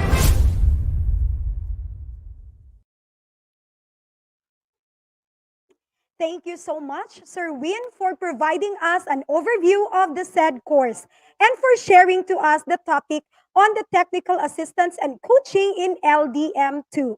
So let me remind our participants that the attendance link will be flashed on your screen later, and also with the evaluation for today's webinar. Ayan, so later, I am sure you will have some questions regarding our topics, so just feel free to post your questions on the chat box. At this juncture, we will be contemplating on the topics to be shared to us by the Education Program Supervisor in School Governance and Operations Division. She will be discussing on the walkthrough of the LDM2 modules for teachers pertaining to course orientation, most essential learning competencies, designing instruction in different learning modalities, learning resources, planning for continuing professional development, and LAC planning, and building the teaching portfolio related to the implementation of modalities. Let us all welcome Ms. Elenita L. Bernales. This is the Orientation on Learning Delivery Modalities Course 2, for teachers of the Schools Division of Davao Occidental. This is the Orientation on Learning Delivery Modalities Course 2, for teachers of the Schools Division of Davao Occidental.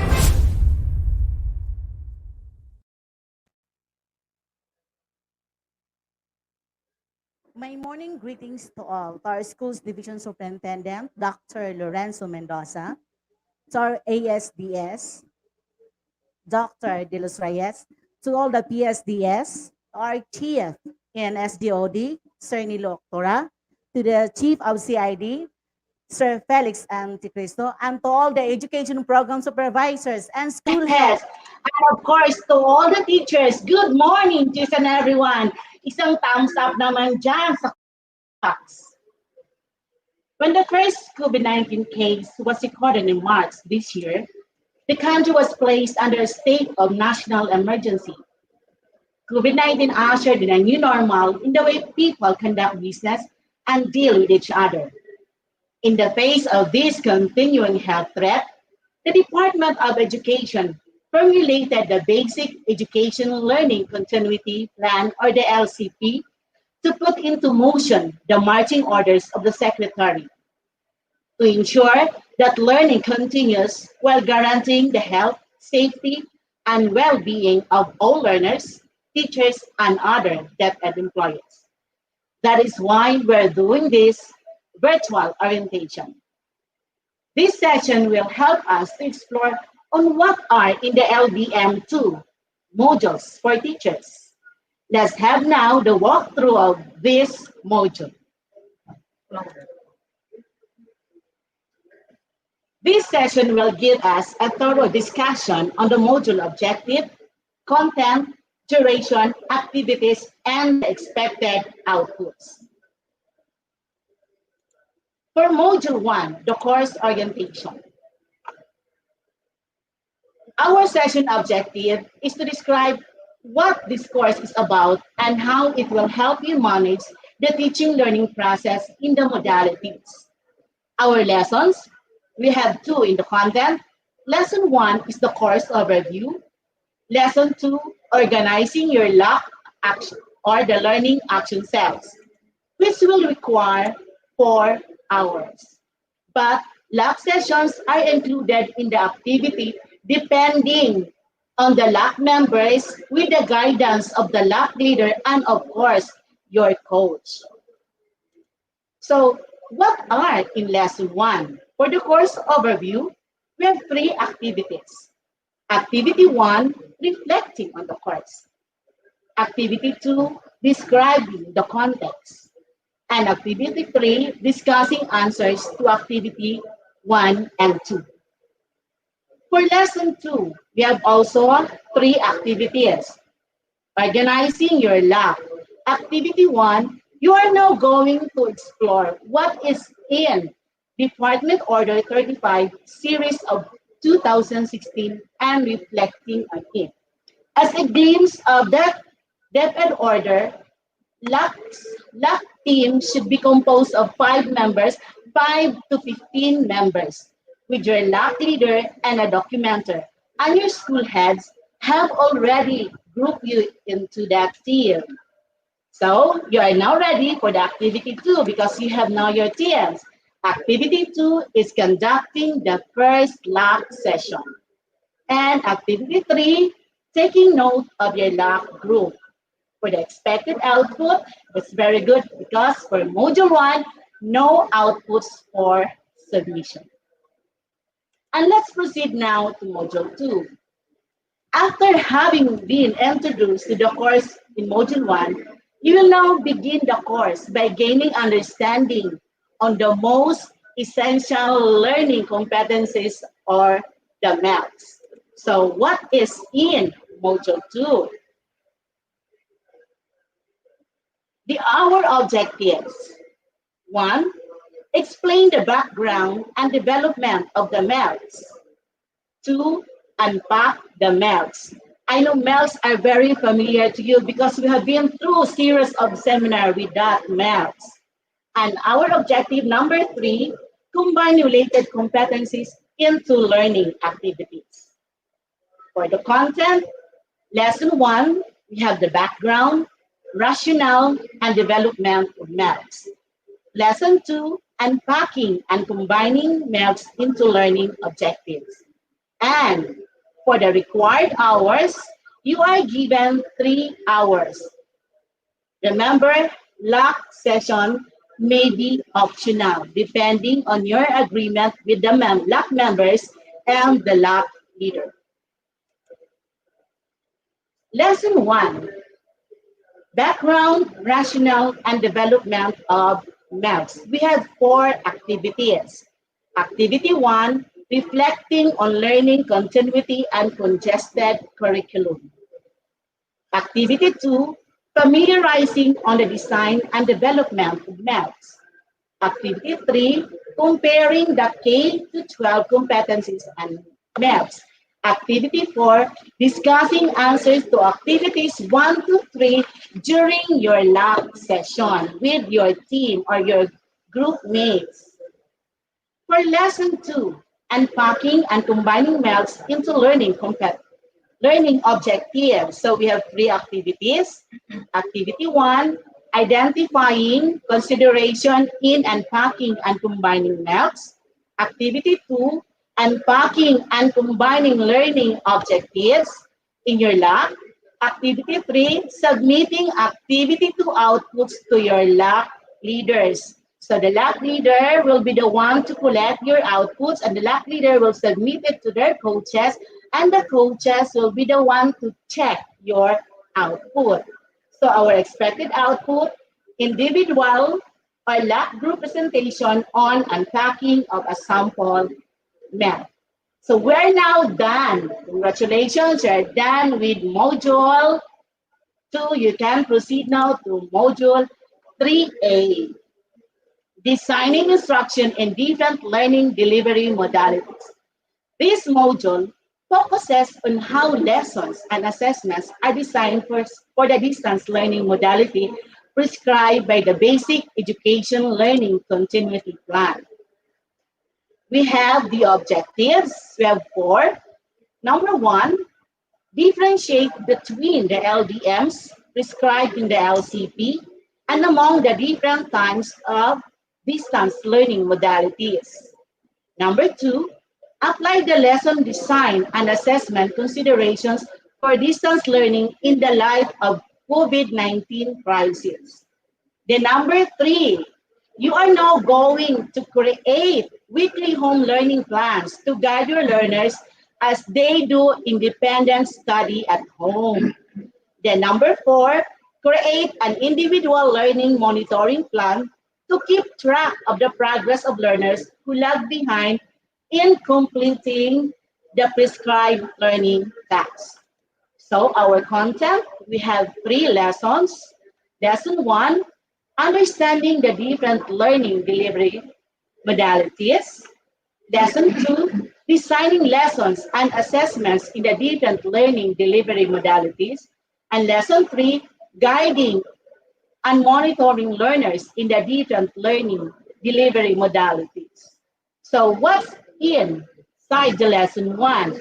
Understanding the different LDMs. We have activities. Activity 1, defining the modalities prescribed in the LCP. I know you have a copy of our division LCP. Activity 2, deep diving into the distance learning during your lab session. Activity 3, ranking the types of distance learning during your lab. And activity 4, identifying targeted interventions for learners with special concerns. The templates, all the templates of these activities can be found in the modules.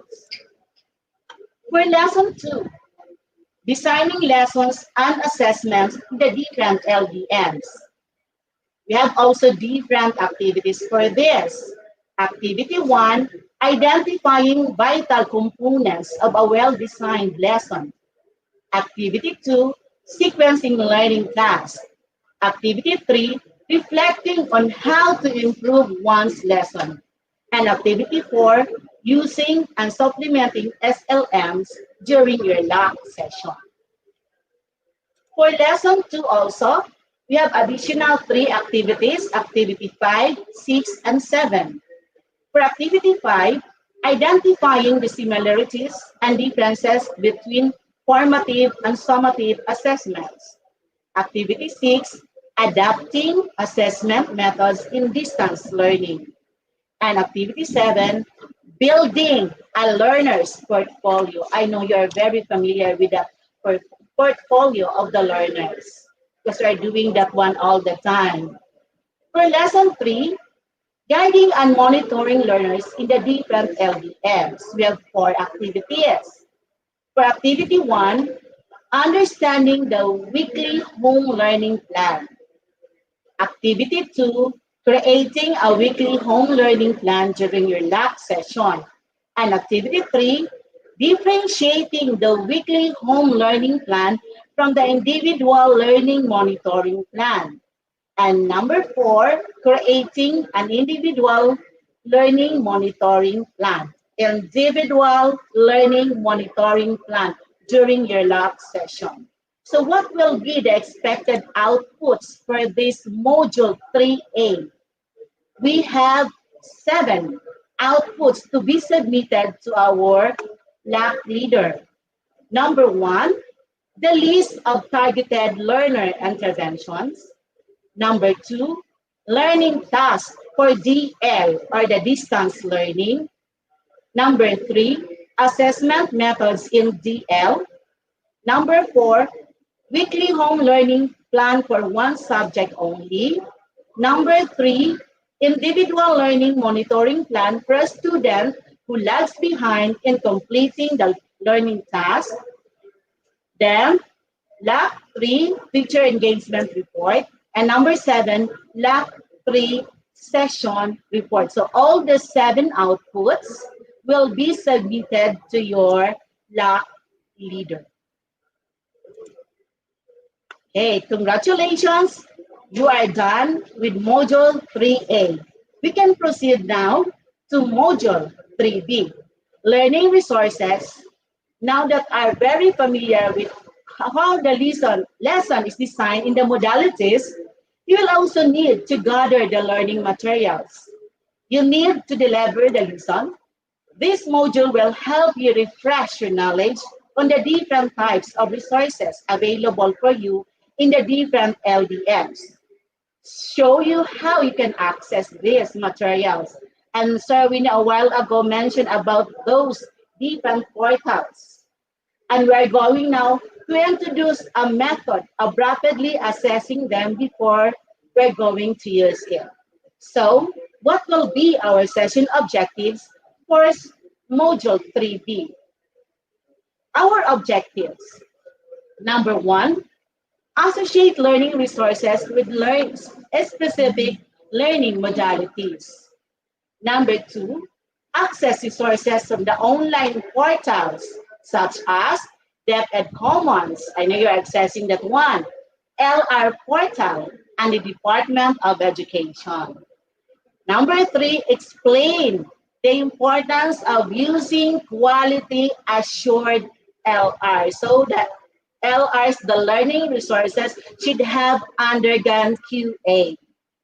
For the content, we have 3 lessons. Lesson 1, learning resource maps for distance learning. Lesson 2, accessing learning resources from DepEd portals. Lesson 3, assessing the LR materials. So, for the required hours, you are required to have it 4 hours. LAC sessions may be optional. As I said, depending on the agreement of the LAC members with the guidance of the LAC leader and the coach. So what is stored in Lesson 1? We have 2 activities. Learning resource maps for distance learning. Activity 1, you have that individual study. So all the modules are designed as SLM or self-learning modules. You can study it, have independent study for it. And after you have your individual study of the modules, you can discuss it during your LAC session. So for activity 1 in lesson 1, you're going to answer questions about the learning resources map.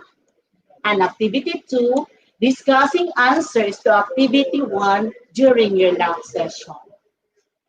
Let's proceed now to lesson 2. Accessing learning resources from DepEd portals. Activity 1, accessing and exploring LR portal and DepEd Commons. Activity 2, discussing answers to activity 1 during your lab. For lesson 3 of module 3B, assessing the LR materials. Activity 1, using the LR Rapid Assessment Tool to assess a DepEd material, which can be found if you are going to download all the LDM2 courses for teachers modules. Activity 2, assessing LR materials from non-DepEd LR platforms or portals. Activity 3, assessing one's own LR. And I know that teachers are making their own learning resources. So we're going to assess that one.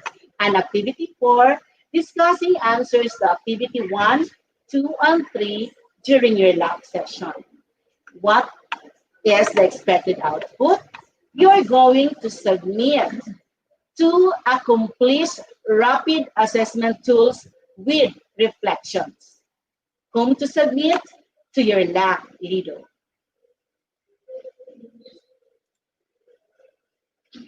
Okay, so we are done now with Module 3B. Congratulations. We can proceed now to Module 4, Planning for Continuing Professional Development and Lab Planning. Professional development and lab learning is a continuous process. I know teachers were having our studies. We're going to school to have our materials. And we're also having our lab session. So there is still a lot of things that we can improve on in our jobs as teachers. Even as we go through this pandemic, in this module, you will plan for your continuous development in the new LDMs that your school has adopted. I know the school has already known what should be the modalities to be applied to their schools. Our session objectives, number 1, carry out your plan for your continuing professional development. Number 2, discuss the different professional development initiatives or programs related to the LDMs that are available to you, either provided by DepEd or by non-DepEd learning service providers. And number 3, develop a professional development plan, including the learning action plan. Then number 4, commit to your professional growth and development. So we have 2 lessons for this. Lesson 1, reflecting on professional life and development. Lesson 2, planning for the continuing professional development and participation in the lab. Do not worry with all the initials or the acronyms, because from the modules that you are going to download, there are lists of acronyms as your reference. So for this session, for this module, you are required to have 2 hours. Again, lab sessions are optional, depending on you can do it in independent study or you can discuss it with your group. So what is in store in lesson 1? Reflecting on professional life and development. We have 3 activities. Activity 1, filling out the professional self-assessment questionnaire. Activity 2, identifying PPSP indicators to focus on. Activity 3, setting LDM-related professional development goals. So that's for lesson 1. For lesson 2, we have 2 activities. Planning for the continuing professional development and participation in the lab. So for activity 1, you are going to accomplish the individual professional development plan template. All the template can be downloaded. And activity 2, discussing answers to lesson 1, activity 3, and lesson 2, activities 1 and 2 during your lab session. So what will be our expected outputs for module 4? You are going now to finalize your learning delivery modality individual development plan. Again, we are going to finalize your LDM individual development plan. So that is module 4 of the 4 modules of the LDM course 2 for teachers. Okay, let's proceed now to module 5. Building the teaching portfolio related to the implementation of the modalities. Congratulations, Mom and Sir. You are done with the 4 modules. You are now ready to apply them as you manage the teaching and learning process in the new delivery modalities. In this module, you will plan for how you will capture the evidence of teaching practices, which you are going to organize into a portfolio. This portfolio will be submitted to your lab coach for evaluation at the end of the year. You may also use this portfolio as part of your MOV or means of verification for your performance evaluation. This module intends to ensure that you continue your learning journey in the effective implementation of the LDM in your classes, as well as the content and pedagogies associated with it. So what is in store in Module 5, Building Now Your Portfolio? We have 2 objectives. Number 1, list down the evidence of LDM implementation. Number 2, plan for how to make sure that you will be able to relate these evidences to your professional practice based on the professional standards. And the content for Lesson 1, the teaching portfolio and its contents, and Lesson 2, the evaluation rubric. So, the expected hours, you're going to conduct this in 4 hours. So what is in store in Lesson 1? The teaching portfolio and its contents. We have 5 activities. Activity 1, checking completion of modules 1 and 4 requirements as mentioned a while ago.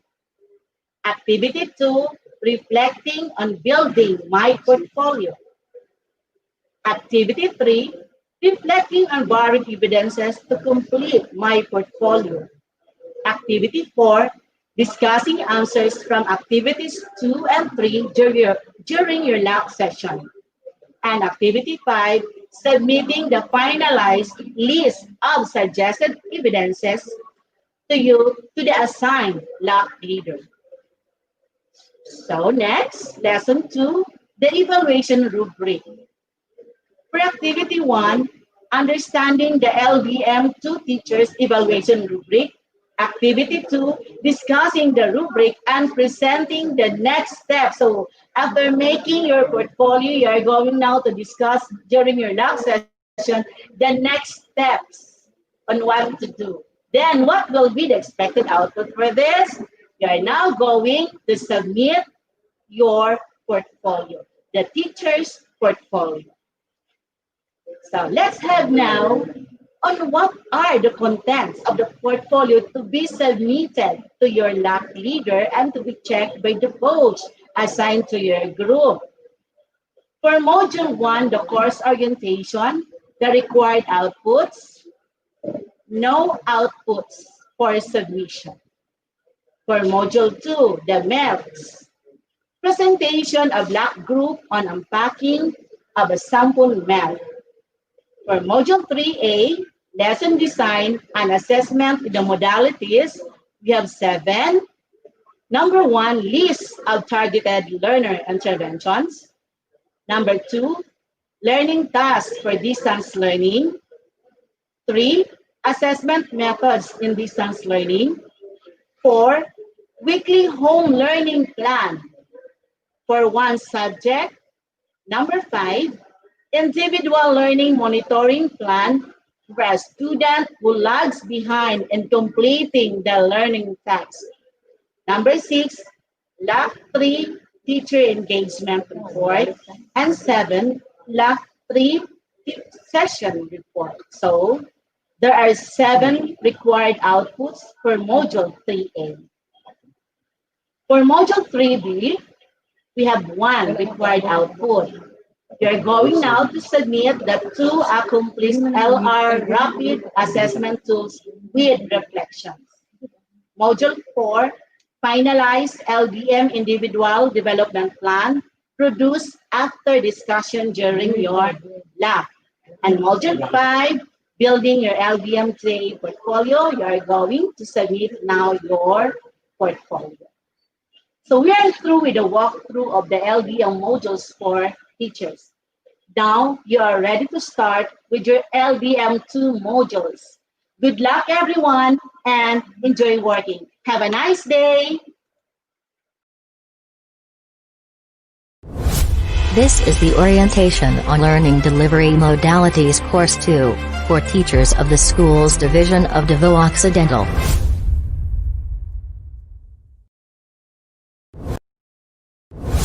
This is the Orientation on Learning Delivery Modalities Course 2, for teachers of the Schools Division of Davao Occidental.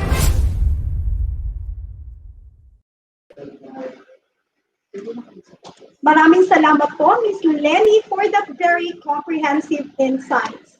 Next in line is the session 4, and this time this will be facilitated to us by the Education Program Specialist 2 in Human Resource and Development.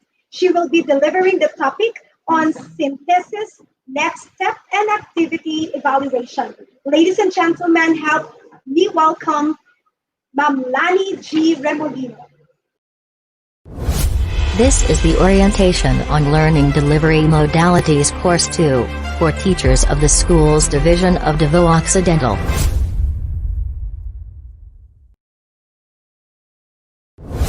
This is the Orientation on Learning Delivery Modalities Course 2, for teachers of the Schools Division of Davao Occidental.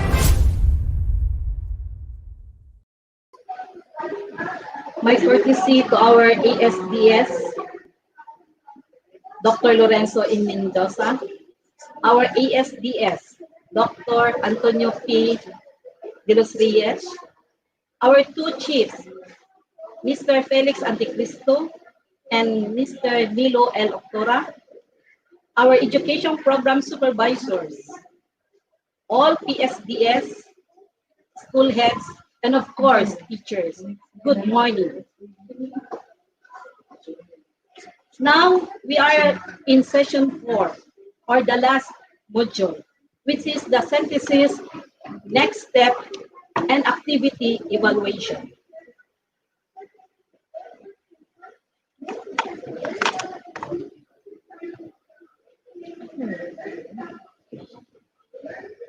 We have also an objectives. First, summarize what you have learned from the orientation session. So summarize all you have learned from the very beginning up to the end. Then evaluate the conduct of the orientation. And the last, be committed to finish the course. Committed to finish the course. So if you don't finish this course, you are not entitled to receive your certificate.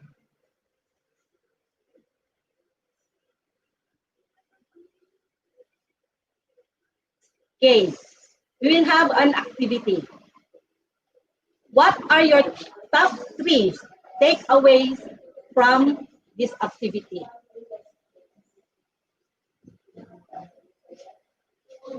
In your comment box below, just write your top 3 takeaways based on your activity. So you have given 5 minutes to type or to write your 3 takeaways.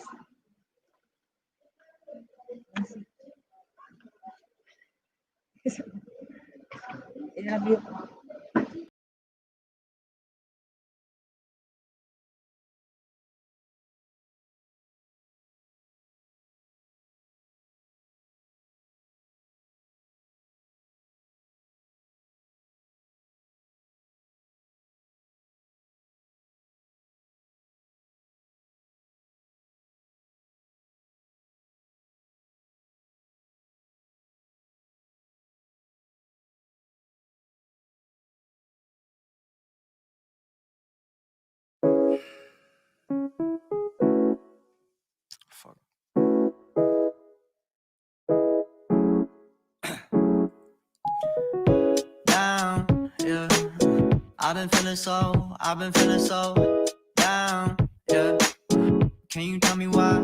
Can you tell me why I'm down, yeah? No.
Pipito, her three top away, take away. First is the information on module content. Second, information of tasks to do in each module. Third, information on expected outputs. Okay, thank you, Judy.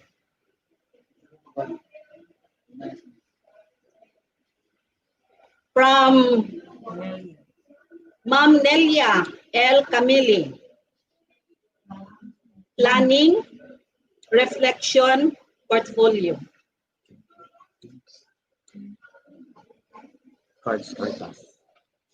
From Sir Aladdin Barques, takeaways. Number 1, roles of black leader and teachers for LDM2. Second, importance of LRs to the teachers. And third, commitment of teacher in making portfolios from Don Marcelino National High School teachers. Okay, thank you. From Malita North District, from Justin Maro Lucero Onding. First, planning. Second, tasks to be done. And third, output portfolio. Okay, thank you. Those are their top three takeaways.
Okay, for your activity evaluation, here is the link you can find in your screen. forms.gle/HY/FL/HD/QU4WS4QVCC8. Accomplish this evaluation activity. You are given about 5 minutes to finish.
Okay, for the modules for LDM2, we have the link to be downloaded, bit.ly/LDM2 modules. You can have your modules through this link. Do not request access to edit.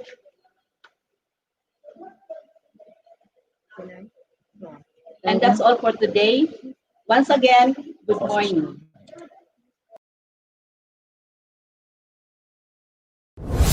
This is the Orientation on Learning Delivery Modalities Course 2, for teachers of the Schools Division of Davao Occidental.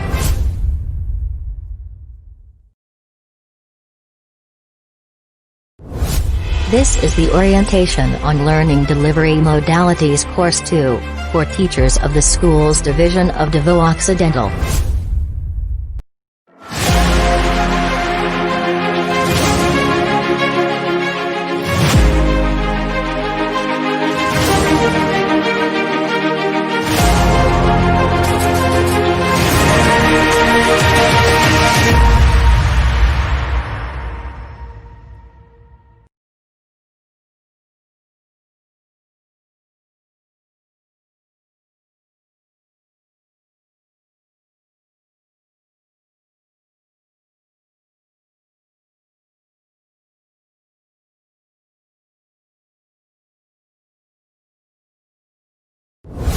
This is the Orientation on Learning Delivery Modalities Course 2, for teachers of the Schools Division of Davao Occidental.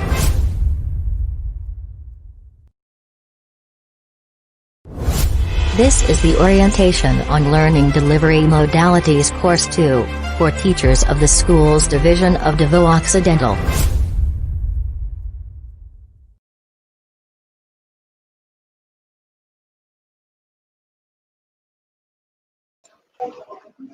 Thank you po, Ma'am Lan, for providing us the run-through of the session 4. So let me remind all our participants to please do not forget to fill out the attendance form and so with the evaluation for today's course. So the links will be flashed on your screen. Later on, it will be flashed on your screen. And it's there already on your screen, so please check it out. So we will be giving e-certificates via email and through your respective public schools district supervisors for those who have done already filling out the forms. So the presentations and modules can be accessed through the given link. So this link will be sent to the LDM2 group chats of your school heads. So let me remind also all the school heads and district supervisors who have not submitted the list of groupings for LDM2 course, please see or contact our HRD officers. So thank you very much to our speakers. We have learned a lot from the topics being shared today. So please do not forget to fill out the attendance form together with the evaluation form for today, so that you will be having those e-certificates. Okay, so may we all raise the flagship of the Department of Sulong Educalidad. May we learn as one, we work as one. So let us all be the best version of ourselves as we go back to our respective schools and districts. So may we grow together, be empowered, and be transformed. And we are done with our virtual orientation on learning delivery modalities course 2 for teachers. I am very sure na marami po tayong natutunan sa ating webinar ngayon. I do hope as we go back to our schools and districts, may we all continue to be catalysts of change. So before we go off air, we would like to thank the Mariano Peralta National High School, headed by their school principal, Ma'am Phoebe Cristina S. Alcantin, and Assistant School Principal, Dr. Silvano M. Camilio Jr., for hosting us here in their institution. And of course, gusto rin natin pasalamatan ang bumubuo nitong virtual training, headed by our Technical Director, Mr. Benchan Basilisco, together with his team, Ms. Molly C. Gamba, Ms. Febres Jane B. Pertos, Sir Elvis Ryan Milan, Sir Carl Marco Pasqua, and Sir Bendy Basilisco. To our SDS Doc Lorenzo E. Mendoza, to our ASDS Dr. Antonio P. De Los Reyes, to our CID Chief Felix I. Anticristo, together with SGOD Chief Sir Nilo L. Locura, and to all the education program supervisors in the CID and in the SGOD, Senior Education Program Specialists, Education Program Specialists, Section Heads, Public Schools District Supervisors, elementary and secondary school heads, to all the teacher participants and the viewers out there. Maraming salamat po sa pagsama sa amin sa araw na ito at sa mga susunod pang learning and development. And thank you rin po sa bumubuo ng Human Resource Development Section for having me. Muli, ako po si Dejan P. Cagas. Maraming salamat po. Keep safe and God bless us all.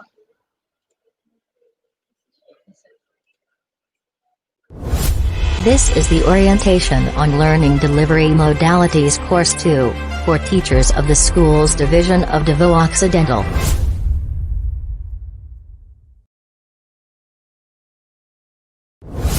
This is the Orientation on Learning Delivery Modalities Course 2, for teachers of the Schools Division of Davao Occidental.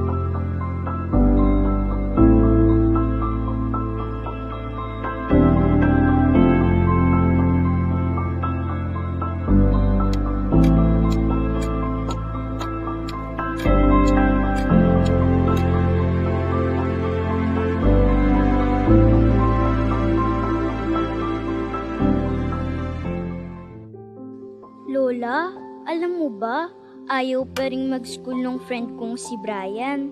Kasi daw may COVID pa. Ano namang sinabi mo sa kanya, Apo? Ang sabi ko po, hindi naman po talaga papasok sa school eh. Sa bahay lang mag-aaral hanggat may COVID pa.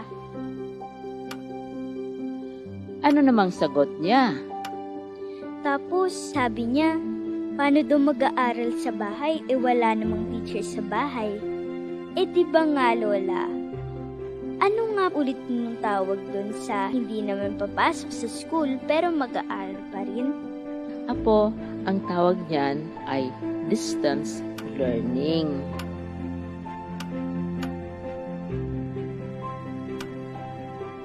Yun nga po, mag-aaral pa rin kami gamit ng computer. Di ba Lola? Oo, pero bukod sa online, may mga lessons din na ipapalabas sa TV at radio para makapag-aral pa rin ang mga bata kahit wala kayong computer at internet. Paano po kapag wala ring TV at radyo? May ipamimigay na mga printed material ang mga teachers sa inyo. Di ba po ang tawag dun blend? Ako, blended learning. Ibig sabihin ng blended learning ay gagamitin ang iba't ibang pamamaraan ng pagtuturo gamit ang internet, ang TV, radyo, at ang print para hindi kailangang pumunta sa school ng mga teachers at mga bata. Kaya po pala si Teacher Rose hindi na rin kailangan pumasok ng school. Tama, hindi na rin papasok ang mga teachers sa school para gagabayan pa rin nila kayo at laging tatawagan ang mga magulang para kukumustahin ang pag-aaral ng mga bata tulad mo. Tumawag nga po si Teacher Rose sa nanay. Ang sabi niya, mag-download ng DepEd Commons sa cellphone Games ba yun, Lola? May kasama ding games. Pero, yung may matutunan ka.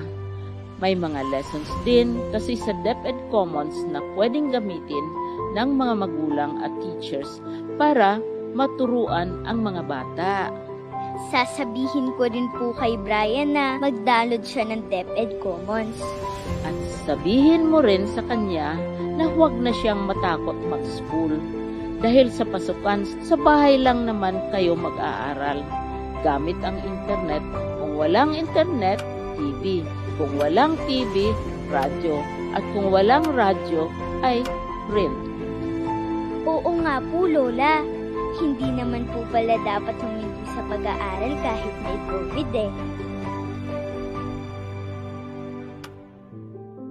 Magtutulungan kami para magpatuloy ang edukasyon